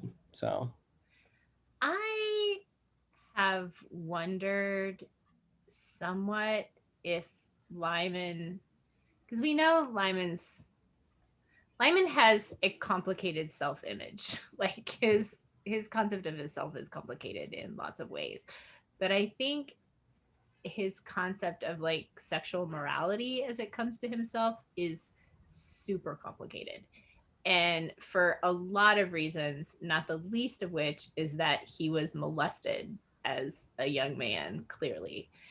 And I think that feeds into this, that I'm not sure that he sees himself as moral in this way, that he's kind of like gives in to a bad decision, knowing it's a bad decision, but just sort of, well, I may as well, like, I'm a bad person in this way, I may as well make this bad decision. And that may not be what's happening, but it's certainly something that people do, you know, and yeah. So, ugh. I mean, I think definitely he already believes that he's like corrupt and in the mud. So he doesn't, that is probably part of the reason he doesn't not do this. Mm-hmm. I think also he has, again, weird ideas about sex. And one of his weird ideas about sex was that he could win Una to his side by sleeping with her. Mm-hmm. So I wonder if he's trying to turn on some sort of similar like appeal with Jolita to try to get her to his side. Given that we've seen him do that before, it's not unprecedented. It's also highly unlikely to be successful. But that could be part of it. In addition to, obviously, I think there's a lot of rage coming out and a lot of mockery and negativity here. I mean, there's a difference. I think it's just so much anger, and because the seduction of Una was tender and like sweet and like caring and passionate, and like this just doesn't feel like passion at all to me. This feels like pure, not revenge fueled, but like it's. I hate to use the term, so I won't. But like, it's hate sex. So I don't know. Yeah, and it's almost like I kind of, she undresses in front of him, and there's almost like this, well, whatever, might as well, kind of, yeah, it's just crazy.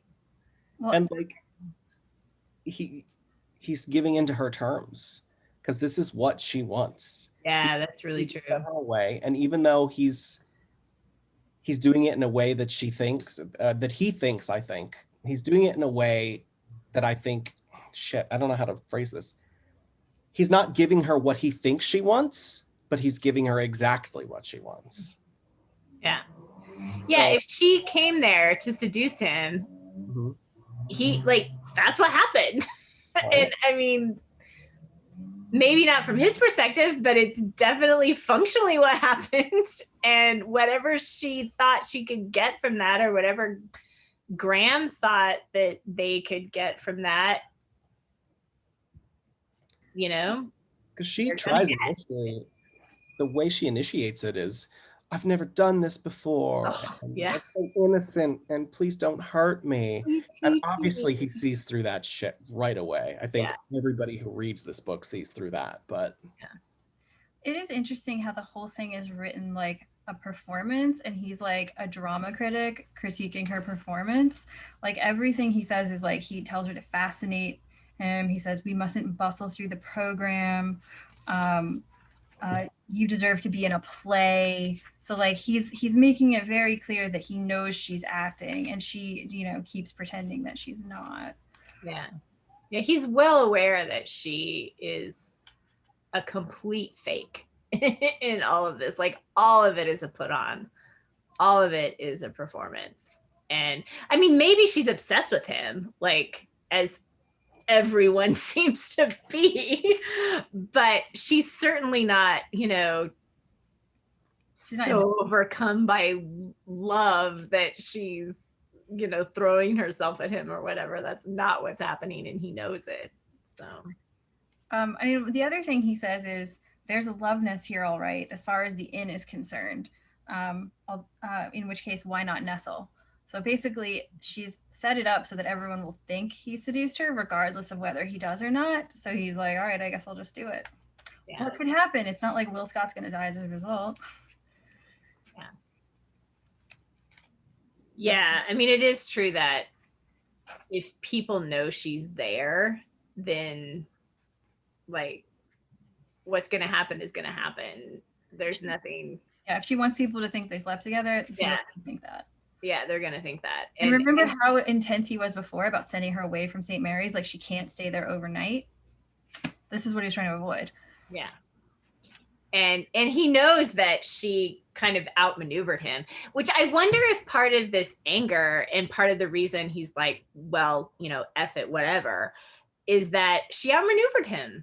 Like, she did. Like, if he was trying to avoid this, the rumor or the implication that he seduced her, like, she completely made it happen, and there's no clawing it back. Like, whether he sleeps with her or not, there's no clawing that back.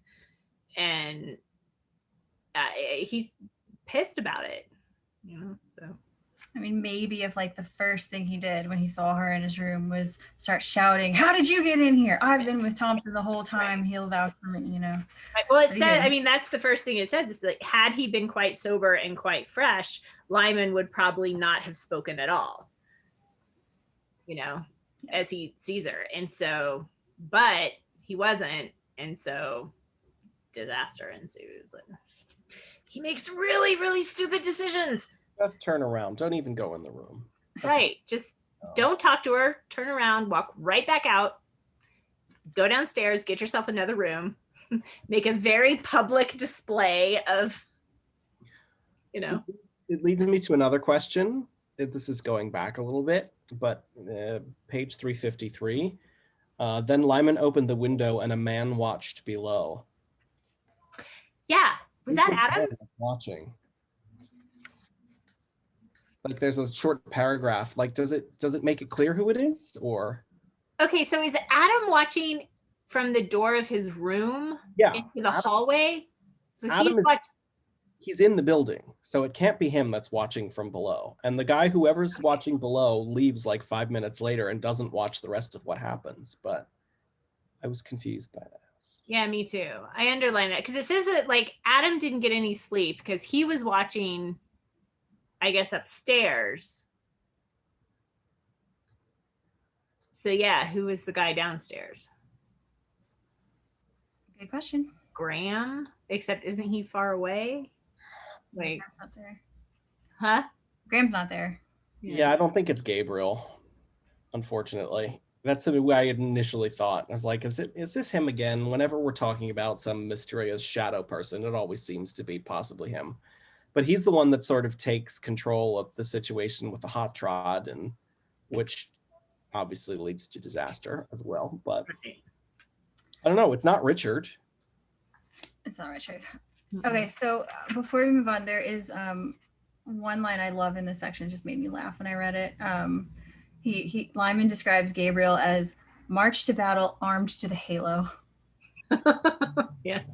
Oh, sorry. Sorry. All right. Yeah. Armed to the halo. And then the last bit, when he like gives in to Jolita, he says, "What you need, my Jolita, is a master." And his own teeth showed for a moment white against his hard mouth. And it's just like, I feel like this is definitely setting us up to hold this against him. You know, he's angry about being told that Gabriel's his master, and he's getting a bit of revenge here. And we should hold it against him. Like this is a massive, massive character flaw that he has. Yeah. So, go ahead. What were you saying? He definitely pays his price for it in the very next chapter. Yeah. Yeah, that's why we were going to end with this chapter. And I was like, oh no, we got to do the next one. So you see like the rest of this night. Yeah. I'm glad that I'm not glad that we went through, because like I said, I hate both of these chapters, but I'm glad they're over and we don't have to read them again. I don't hate them because they are very well written. I just hate what happens in them. Yeah, so bad. No, this is definitely the throw your book across the room kind of experience here. I mean, not quite as bad as the Red Wedding, but still. Yeah. Also, so this thing, Lymond makes this choice, and then so we know that his brother is not great about making decisions about him. Like we have seen ample evidence that Richard is terrible at dealing with Lymond. And I just feel like this whole, Francis, I would sooner have discovered you dead business. Like, is this going to break their relationship forever? Like, obviously it's going to break their relationship for a really long time, obviously. But like, I hope it's not broken forever. Yeah. Like, I can just see Richard dying or something without them having had a reconciliation or something, and I don't want that to happen. No, and it's seeing how their relationship has grown and shifted and changed in the past 2.5 books. Like, I really no. This is one of the most tragic parts of this chapter. Yeah, I agree. Reacts, and he has every right to react this way. I'm not mad at all at Richard for reacting like this. So you've got a friend. Yeah. So yeah, Richard bursts in. Well, actually, he doesn't burst in. He knocks, and Jolita opens the door.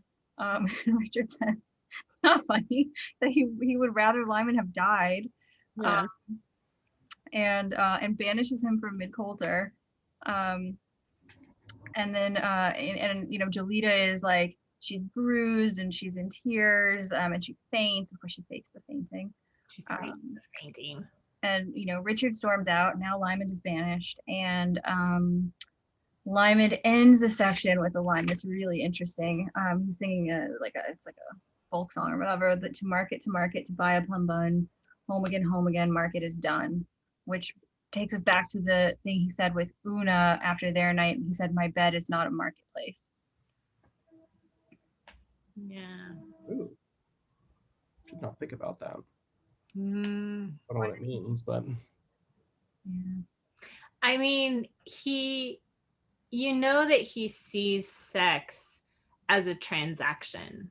Like every instance that we've seen of him having sex or recalling or remembering sex, it's been a transaction. Like it's been all of his tatty boy sex was all transactional.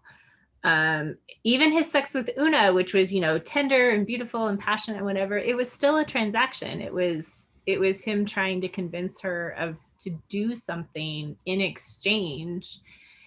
And so the fact that he sees himself as a commodity is like completely unsurprising. And yeah, and that at the end of this, he just is like, no more, you know? So if this is a transaction, what's the transaction?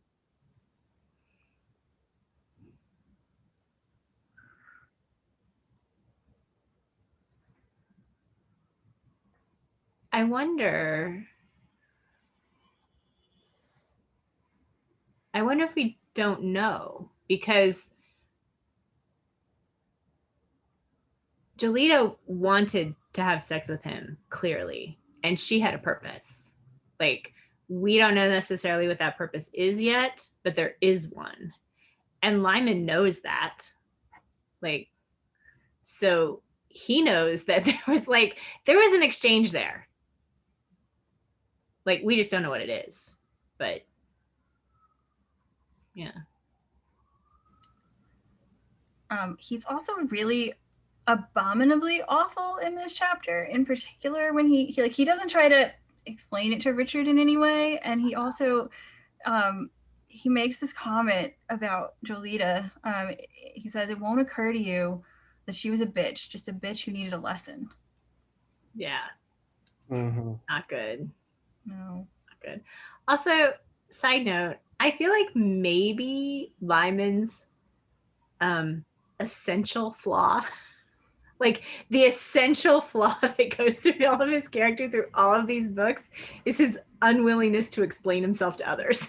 Like, if he would just tell people what he was doing and why he was doing it, these books would be like 50 pages and he would be fine and stuff would get done.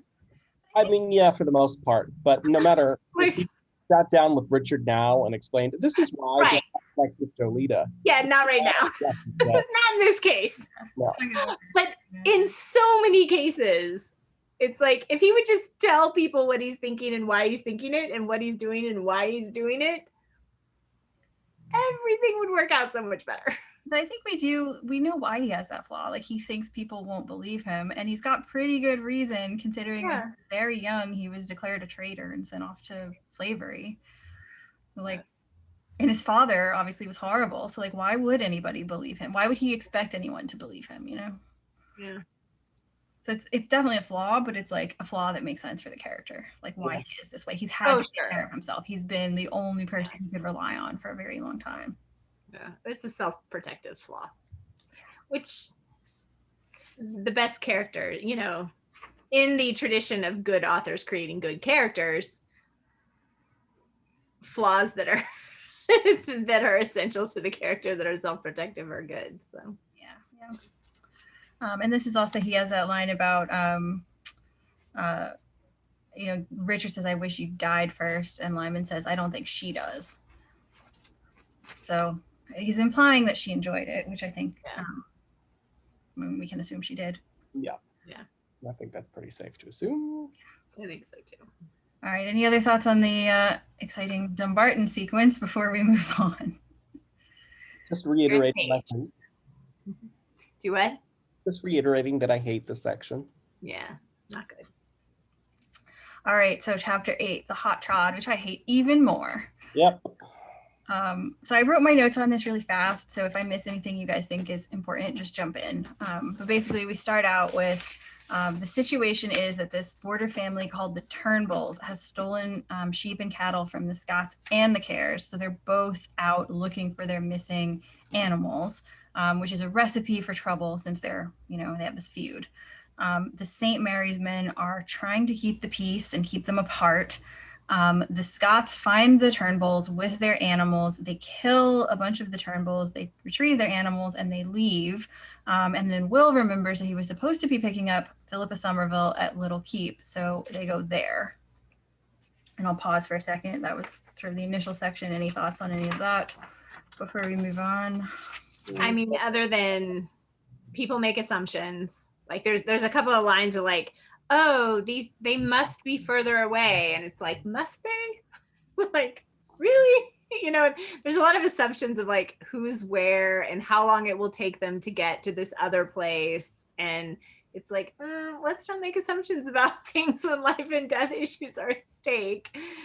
And the only one who seems to be dealing with this intelligently at all is Will Scott, who has scouts posted places. Yep. Like, that was smart, Mm-hmm. And then Lymond is late. And yeah, so Lymond comes in finally. He said he was going to be 1 hour delayed. He's actually 3 hours delayed, which is a whole question of why did it take them 3 hours? Jesus Christ. And he's been without sleep for the better part of 2 nights and had ridden something like 250 miles. Is this even humanly possible? I'm not sure. So he goes to the Debatable Lands. He finds Adam, who's waiting for Gabriel and Jarrett and the Cares. He hears a story about the Scots killing the Turnbulls, and he's very interested in what the older Turnbull patriarch was shouting before he was killed. He then decides he wants to find the Cares' cattle. So he asks for a Turnbull woman with a single child in order to find out where the cattle are, which horrifies Adam. This is really like the chapter of what is all the worst things we can have Lymond do. Right. So he clearly is threatening this kid, like whether he's actually going to damage the kid or not is, I mean, we would think that he wouldn't, but clearly he threatens it to get this woman to talk. Yeah.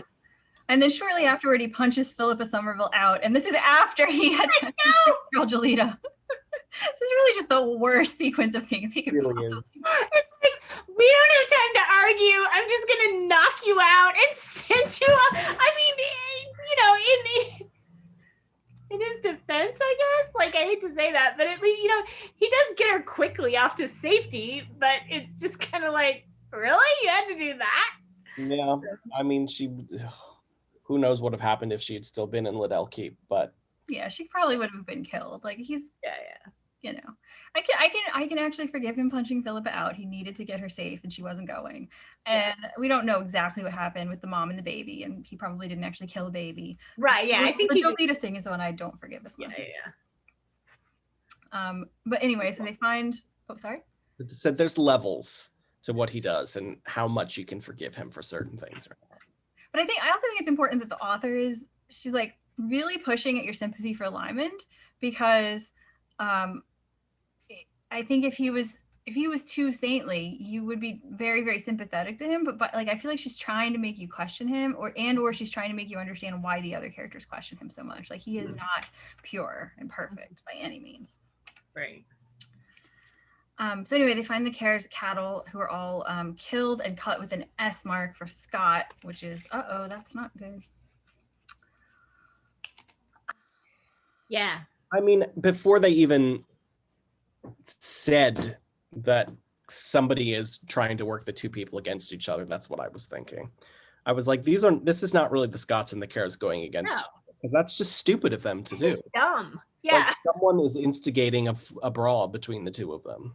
So, yeah. And it makes that pretty clear soon afterwards. So, and the slaughter of the animals is like, that doesn't make sense based on what's been going on. Like, you're supposed to steal them and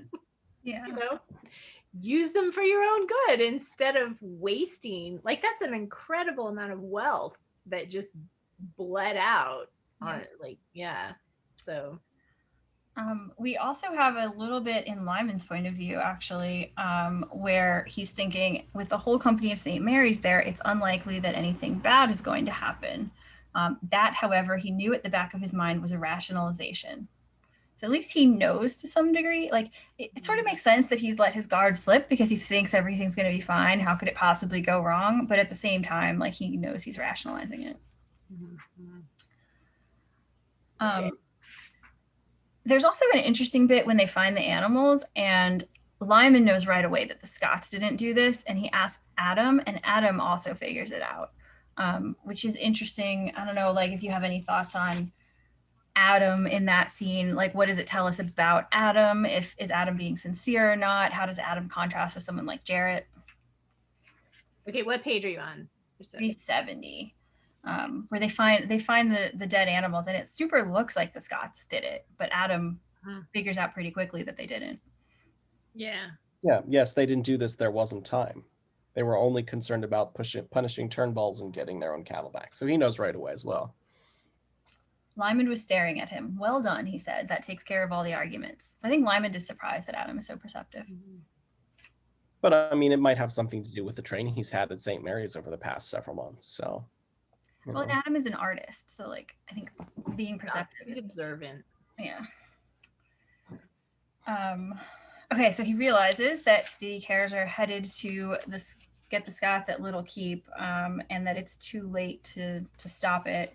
And he even flat out thinks if I'd been here 2 hours before. So it was, I guess it wasn't the first hour with Jolita that was the problem, but the second two were the worst idea. So he sends Adam to warn Gabriel, and he goes to hide the Turnbull women and children so that they don't get killed. Which is the one noble thing he does in this chapter. Which is another thing that makes me think like he didn't actually hurt anybody in the Turnbulls. Like, of course not. Yeah. Maybe not the one noble thing, but one of the few. So. So then we have Gabriel and Jarrett who are with the Cares, and Gabriel is slow in taking action and making decisions because of that whole thing with the fuel where Lymond told him don't make decisions on your own, confer with your peers. Yeah, how convenient. Yeah, really? That's why he did it? Really?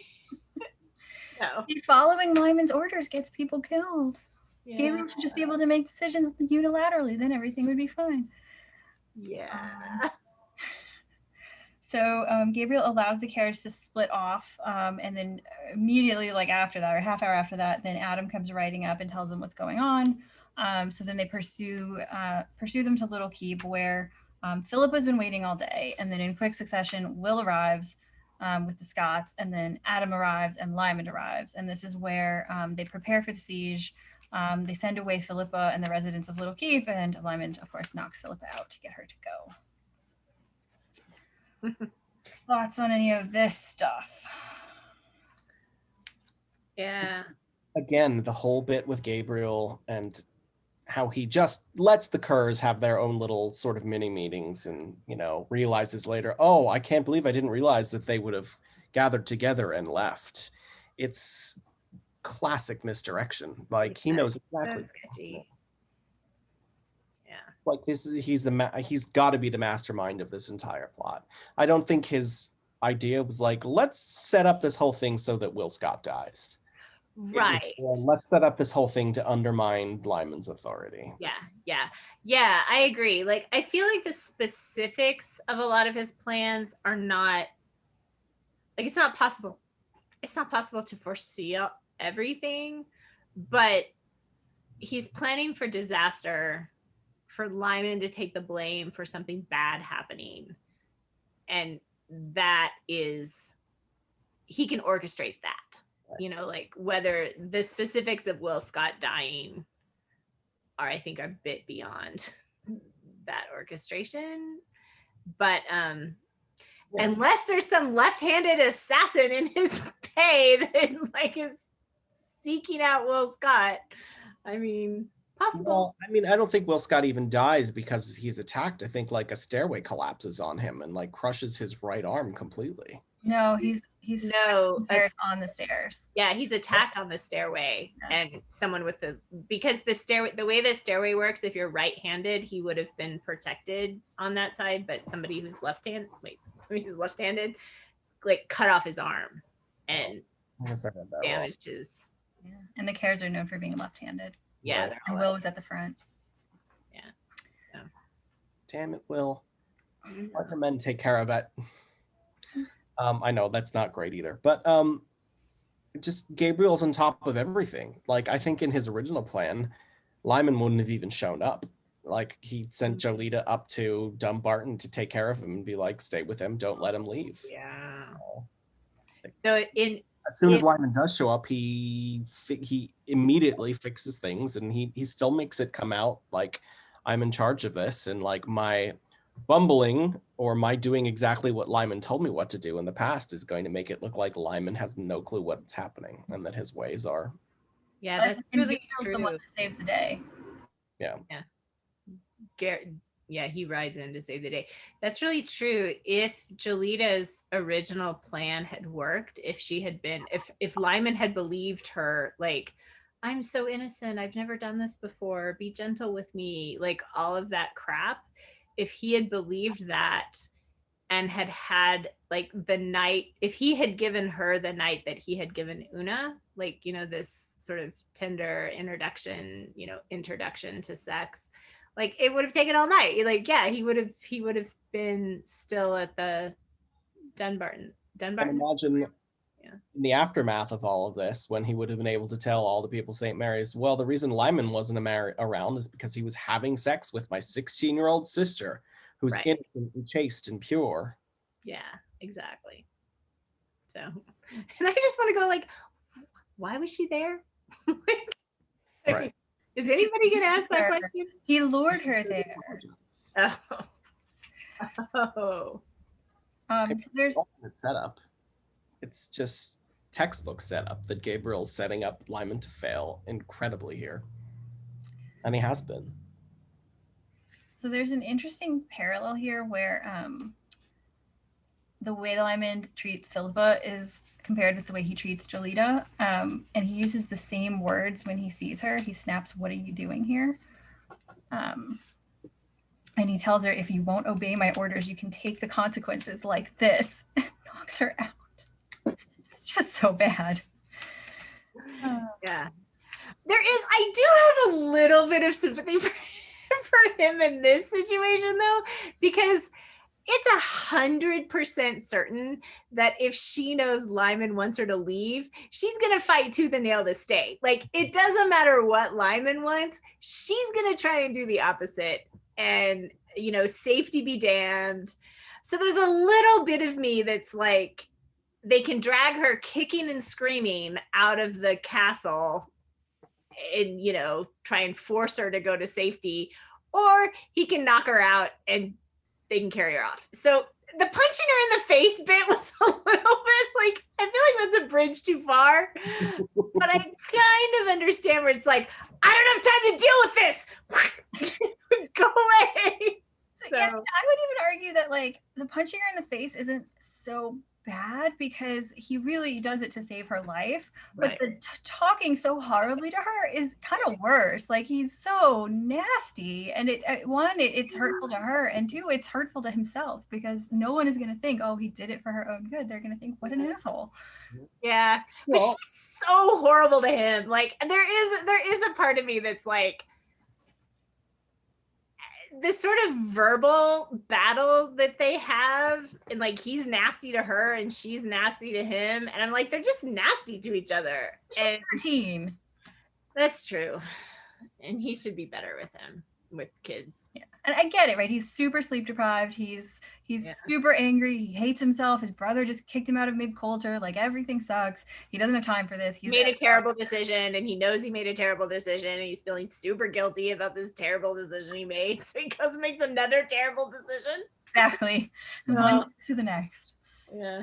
I mean, there's again a parallel between the way he treats Philippa and the scene and how he treated Jolita during their fight in Fleming's castle, because he only hurts her when he's trying to save her life because she tries to pull his sword out.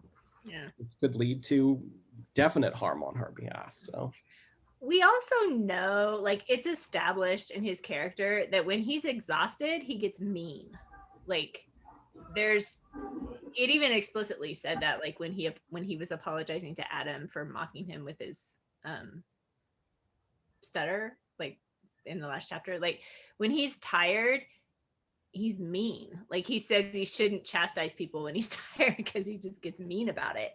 And so there is that element too of, like, he says things he really shouldn't say when he's exhausted, and he does it again. 100%. So we have the siege. It actually seems at first like things will be okay until they get in. The Cares get in. They had a key. We find out later. Lymond sets the fire to like get ahead of the fire. Gabriel comes to the rescue, and then it's while the Scots are fighting the Cares on the stairs that Will is in front and gets his arm chopped off. And then there's a couple of interesting bits after, like in the bit right after this, I'm on 382, where like we don't actually see the scene where Will gets hurt. We see the aftermath, and Lymond is kind of like, he's actually kind of like in shock, I think. And he's got a cut on his, he's got like blood on his shirt, and he stares at it like he's never seen it before. And then Adam says, "You had that at Dumbarton." Why would he be bleeding at Dumbarton?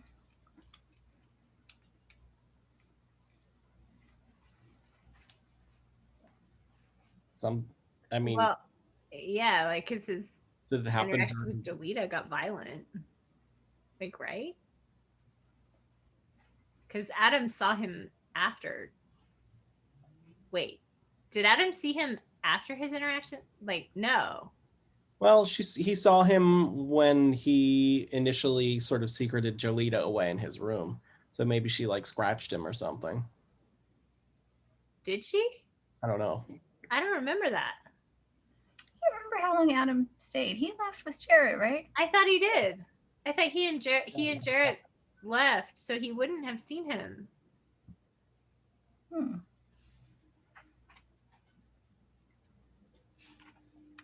don't know. I don't know. Okay. I don't know why that happened. That is weird. So, oh, it's so sad. Anyway, so then Lymond carries Will out with infinite patience. It's so sad. And she just really like digs the knife in and twists it. He did not know how many Cares had been killed in this one night of savagery, which he of all his family had been dedicated to prevent. And then Gabriel faints, slipping wordlessly to the ground. Taking Lymond's thunder is the actual exhausted one. Ugh. And we kind of get the summary of how this is being read. But for Graham Mallet, every Scot in Liddesdale Tower would have been dead. Far from helping, Lymond's belated orders for the Scots to stand siege had nearly sent them as a clan to their death. Because Gabriel gets injured too, correct? He like has the shoulder injury. Shot in the shoulder. Yeah. So when they get back, we're so dismissive. Like, oh, he gets shot in the shoulder. Gabriel's been injured. Like, whatever. So when they get back, Gabriel insists on an immediate like post-mortem of what happened. And Lymond agrees, but he's in this, again, he's, I think, like in this really messed up state. His voice was completely without timbre, and his face blank as a soapstone mask. And he basically, he agrees, he goes and vomits, and then comes back. And Adam is the only one with any sympathy, pointing out that he's ridden 300 miles and fought in action without any sleep. And I think that's obviously part of it, but I think even more, it's just like horrible grief and trauma for Will, who's a really dear friend, and none of them respects and understands Lymond well enough to know how much he loves Will Scott. Yeah. Any thoughts on that sequence before we keep going? I mean, it even hurts me to talk about this part of the book, you know? It's just, I mean, they figure out that there was a key. They figure out like he does have this, he confronts Graham and it's just like, in the field one man leads for good or for bad, in St. Mary's we confer as we're doing now, to confuse the two situations is lunacy. And it's not like, it's ridiculous to think that Graham doesn't know that. Like, of course he knows that when you're in the heat of action, somebody has to be in charge. And the fact that he's trying to do this, like, I'm just doing what you said, is ridiculous. But yeah, so yeah, Gabriel, he first he tries to take the blame, and of course nobody will let him. And then Lymond reveals the key, and he says he has no idea who could have had the key. He suggests perhaps the English or one of their rival families on the border. Guess it was just with the Kerrs, or the Cares, or whatever. Yeah. And interestingly, Lymond says, given the information we had, we acted rightly. I, for one, do not regret anything I have personally done. Okay, Lymond. Really? That's not true. And then Gabriel rubs it in. You are fortunate in having nothing of which to accuse yourself, even though he earlier was trying to take the blame on himself. Yeah. And then there's this weird little bit about Hercules Tate and Lancelot Plummer taking a little Byzantine plaque. Stealing a piece of art? Yeah. Like they were going to rob the, what was the name of that Nixons. family? The Nixons. Yeah, the Nixons. And then Lymond's like, well, you can give it to the church, but you're going to have to pay the Nixons for it. Yep. It's like, thievery is still thievery, by the way, guys. Mm-hmm. Truth. Yeah.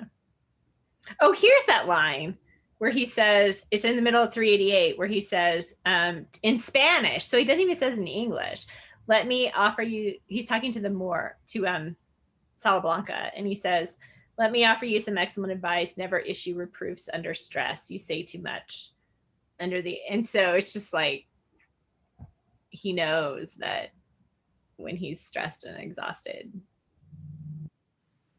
he doesn't speak wisely. So we end with this, like, again, she just twists the knife of Lymond's guilt. He's thinking Scott had more than trusted him in the end. He had freed Lymond from his outlawry, and he'd been ready to share any adventure on his wedding day even. Just, oh God, it hurts. And then he starts thinking about Will's babies. This is when he's in Will's room, kind of like walking around, standing vigil to try to keep himself awake. And he's thinking about the babies. He's thinking about Will having sons. And then he has this like white haze and this sound of a child's cry, and then he collapses. Which is just one of those teensy tiny like moments of mysticalism, like a mystical sense that happens. Like, it doesn't happen very often here, but there's these little bits where you're like, is there something supernatural in this book? So I thought specifically, it was like, did Will Scott literally just die in that moment? Is he like sensing the death or something? So and I think he's sensing the birth of his son. Yeah. Oh. Yeah, it's like a mystical, like he's hearing the cry of his son over the, thousands of miles, and like it's just like this little supernatural moment. But you could also just read it as he's thinking about Will's children, who are babies, and then he's exhausted and he faints and he's hearing the sound of Will's babies. But yeah, you can also read it as like a psychic moment of him hearing his own baby. Yeah. And I feel like there's been a couple of those, or I know we discussed one in Queen's Play where there was like something that was like slightly mystical, slightly supernatural. Yeah, the Dame Dutton reading his mind. Yeah. So it's like there's a little bit of that, like just a drop. So, but with like plausible deniability, but like right. Yeah. Oh God, it's so sad. So Lymond faints. He's trying really, really hard to be with Will. He faints. And then it's just the worst possible thing that can happen. Buccleuch wakes him up. Lymond is drenched in like the scent of liquor. So it looks like he like passed out from being wasted. Will woke up, even though they thought he wouldn't, and asked for Lymond and died without Lymond coming because Lymond was passed out. And then they take Will's body away, robed in Gabriel's famous habit with the cross of St. John on it. And Bucklew comes and berates Lymond, and he's crying the whole time, and it's horrible. It's so horrible. Yeah, I don't want to talk about it. Except for the fact that somebody obviously set Lymond up, like with the cloak that was drenched in liquor and the flask that was beside his bed. Like none of that was him. So somebody put him to bed. Like he collapsed near Will. Like he collapsed next to Will. Somebody takes him out of that room, puts him in his room, covers him in this liquor drenched cloak, puts a flask beside his bed, and then allows Bucklew to find him that way. So I think this is what made me suspicious of Randy Bell, because he's the physician. So of course he would have been in the room with Will Scott, and once Lymond fainted, he probably would have been the one to be like, oh, we need to get him in bed, let's do this. And when he was alone with them, he could have, under orders of Gabriel, set it up to make him look like he was even drunker than he was. This is just my conspiratorial mind turning. It could have been anybody else too, though, because like Randy Bell could have called anybody to say like, hey, we need to put Lymond to bed. Could have been. They could have, you know, picked him up and taken him to bed, Bell not knowing any better, and then done that whole thing. So, but yeah, it's a logical guess. I don't know. I have to go back and read it, but I also think Randy Bell may have been the person that was watching by the window back in the last chapter. So, but I can't have that discussion now. I have to look at it again. Okay, yeah. Because he was there. He was at Dumbarton. He was there, and Adam makes a comment about him. He should stand watch or something because he's been warm all night under the covers. Mm-hmm. But maybe Jarrett. Huh? Wasn't that Jarrett? Oh, maybe it was Jarrett. Yeah, we need to read that again. Yeah, I'll look it up for our next turn. Yeah, it totally could be Bell. It's definitely somebody because Gabriel's been shot in the shoulder. So I feel like, I mean, people in these stories do feats of strength that are ridiculous. So maybe Gabriel by himself could pick up Lymond and put him in bed and all this stuff. But he has been shot in the shoulder. So I feel like there's some sort of conspiracy of at least one other person. Well, whoever it is, I think, is working under Gabriel's orders or working with him to make whatever happened happen. Yeah. So I will say I would be disappointed if it's Jarrett. Like, I feel like Jarrett would not do this kind of deception. No. Like, I don't think it's him. I think there's no way that Gabriel would purposely let Jarrett know that he's not acting for good. I think it would destroy, it would shatter the illusion that that Jarrett has in Gabriel. Because as stupid as he may be and as mistaken as he be, I think Jarrett really is trying to do good, and he's trying to be a good person.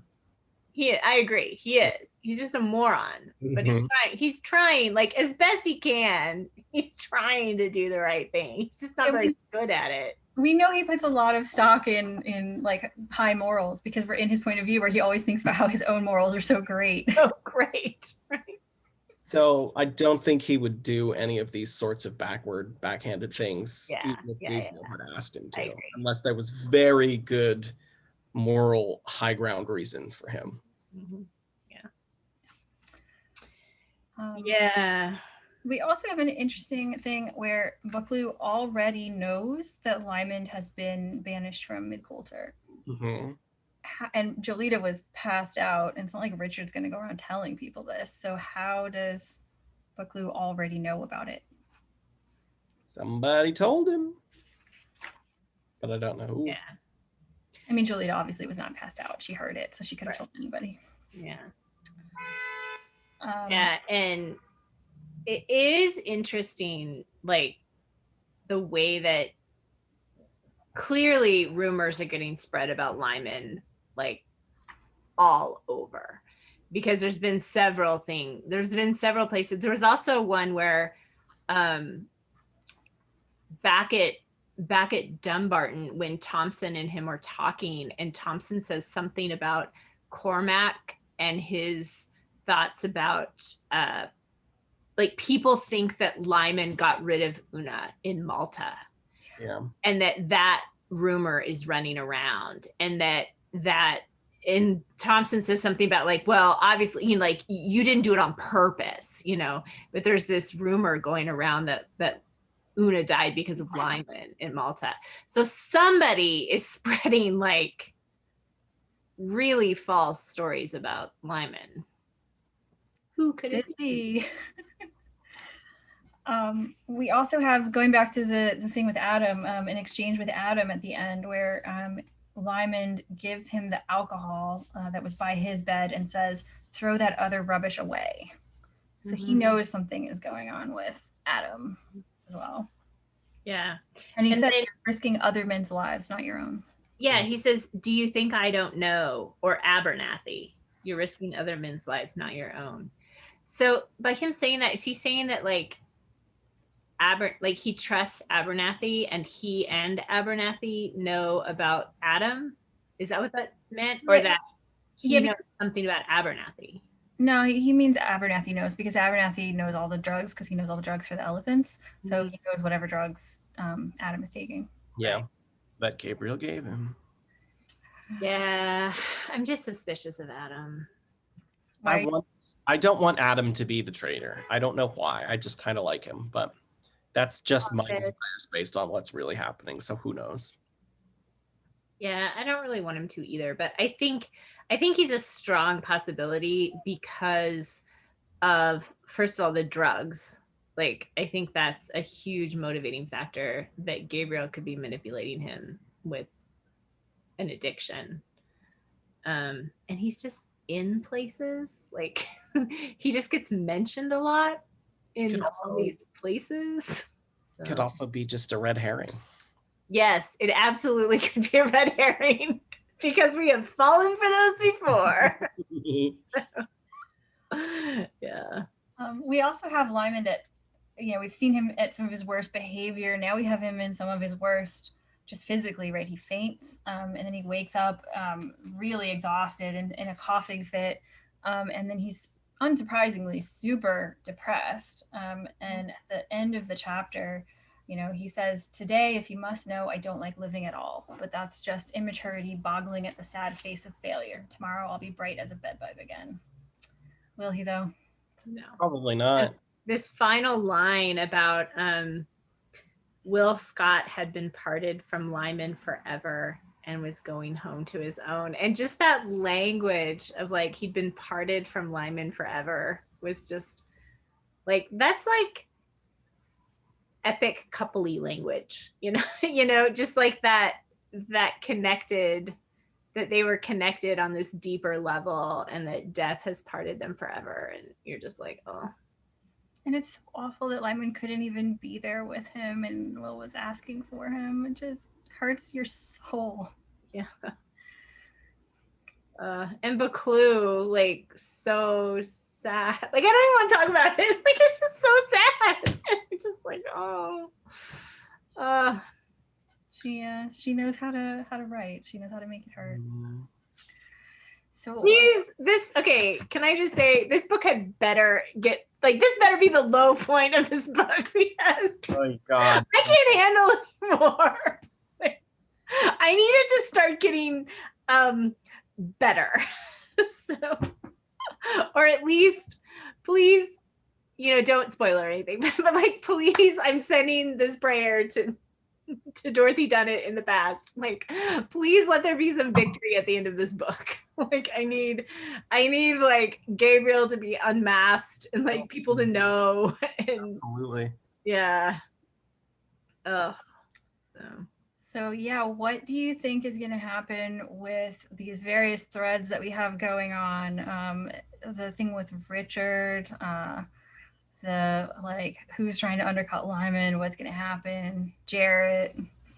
I mean, it not quite on the same level, but it's almost like Lymond's back to where he was in book one with how people of Scotland feel about him.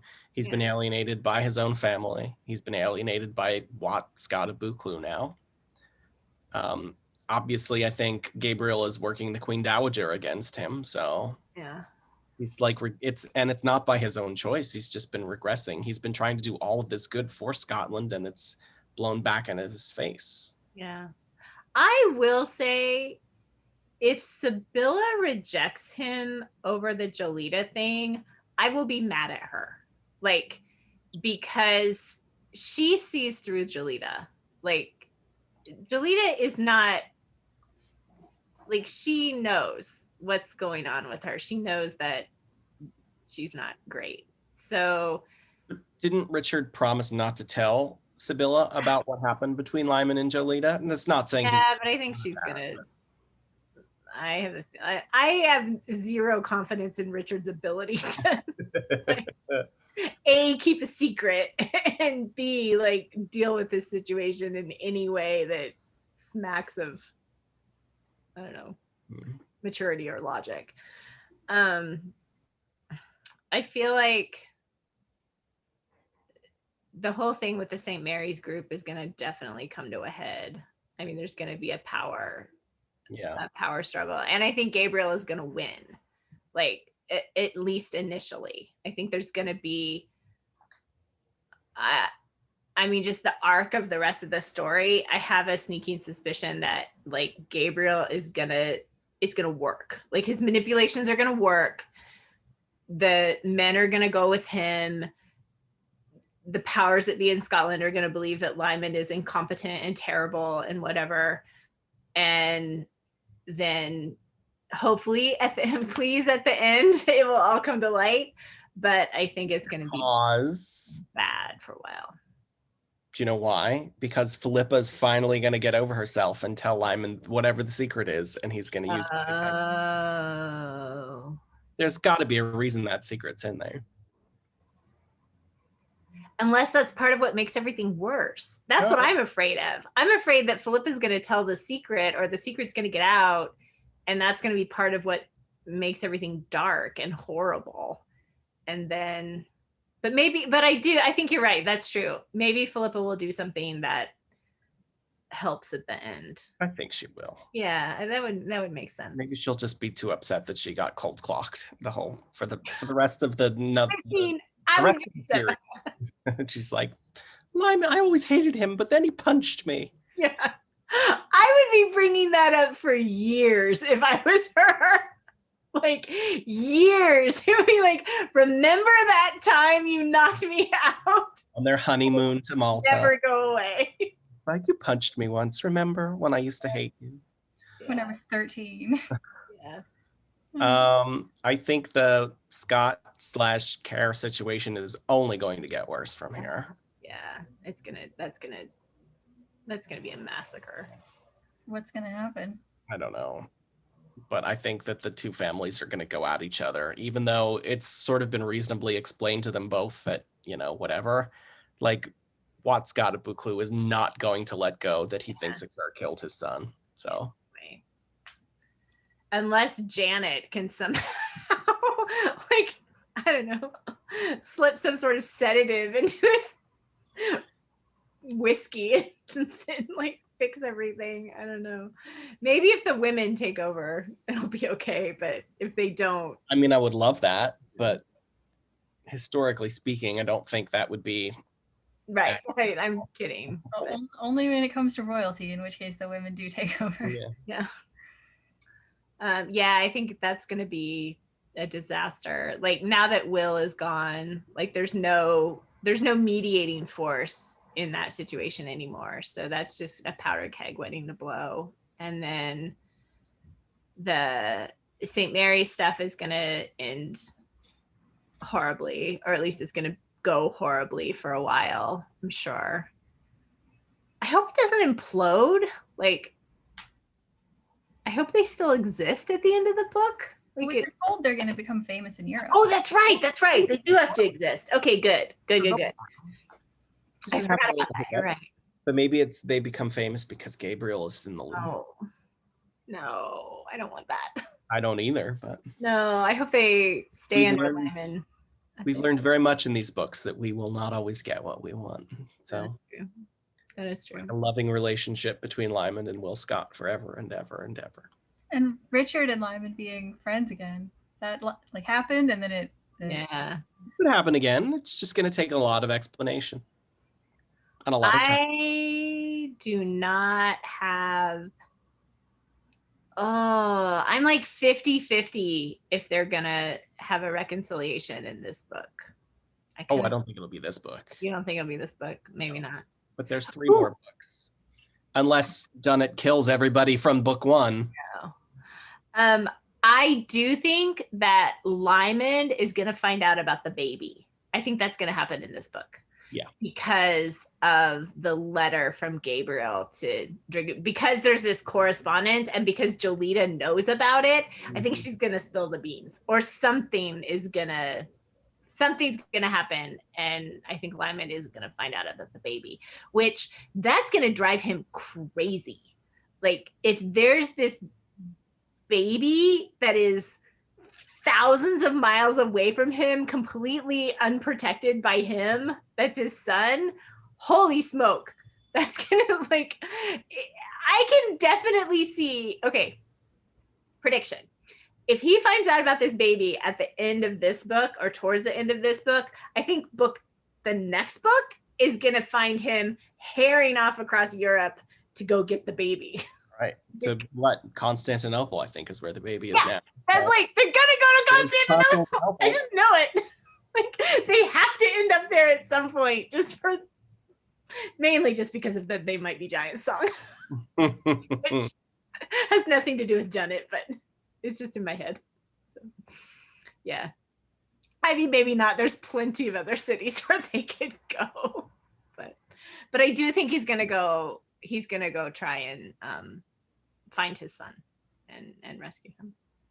So that is my prediction for book 4. Yeah, I would agree with that. Or at some point in the future, if not book 4. I just don't see him leaving it. I just really don't see him like going. Depends on when he finds out. The kid will be fine for a couple years. I'll do some stuff and then I'll go get him. Like, I don't see him doing that. Well, yeah, it just depends on when he learns the truth of it. So. Yeah, that's true. He may not learn this book. You're right. It may be delayed, and he may be delayed with, like, he may get some sort of royal decree that he has to go do XYZ and he can't get out of it or something like that. So, but I don't know. Anyway, I'm glad we got through this section of the book. I'm done with this, and we don't have to talk about it anymore. Yay, it's over. Yeah. What do you think is going to happen with Jolita? Oh, I do not see a good outcome. Like, I don't see anything good happening there. No. We'll see. There's more to be seen. I mean, I wouldn't be sad or upset if she either disappears or dies in some sort, but yeah, I think she's gonna. I mean, I feel somewhat bad because she is only 16 years old and she's been manipulated, or we're assuming this, of course. I don't know this for sure, but if what we've been reading into the books is true, which it almost feels like it has to be, then she's a victim as well. So I feel like she's either going to die or she's going to turn into Margaret Lennox 2.0. Like, thank God we haven't had to discuss her this book. Oh, no. I like her. Yeah, no. We love to hate, though. Yeah. Like, if she's so petulant right now that she's not a good adversary. Like, she's a child and not a good adversary. But if she doesn't die, maybe she could turn into a good adversary. I don't know. But we already have Margaret Lennox, so I feel like that role is being played by Margaret Lennox. So I don't know. Yeah. All right. Any final thoughts on these chapters or predictions for the future? I just want happier chapters. Yeah, please, happier chapters. Please. All right. Cross your fingers. Thank you, everyone. Bye-bye. Bye.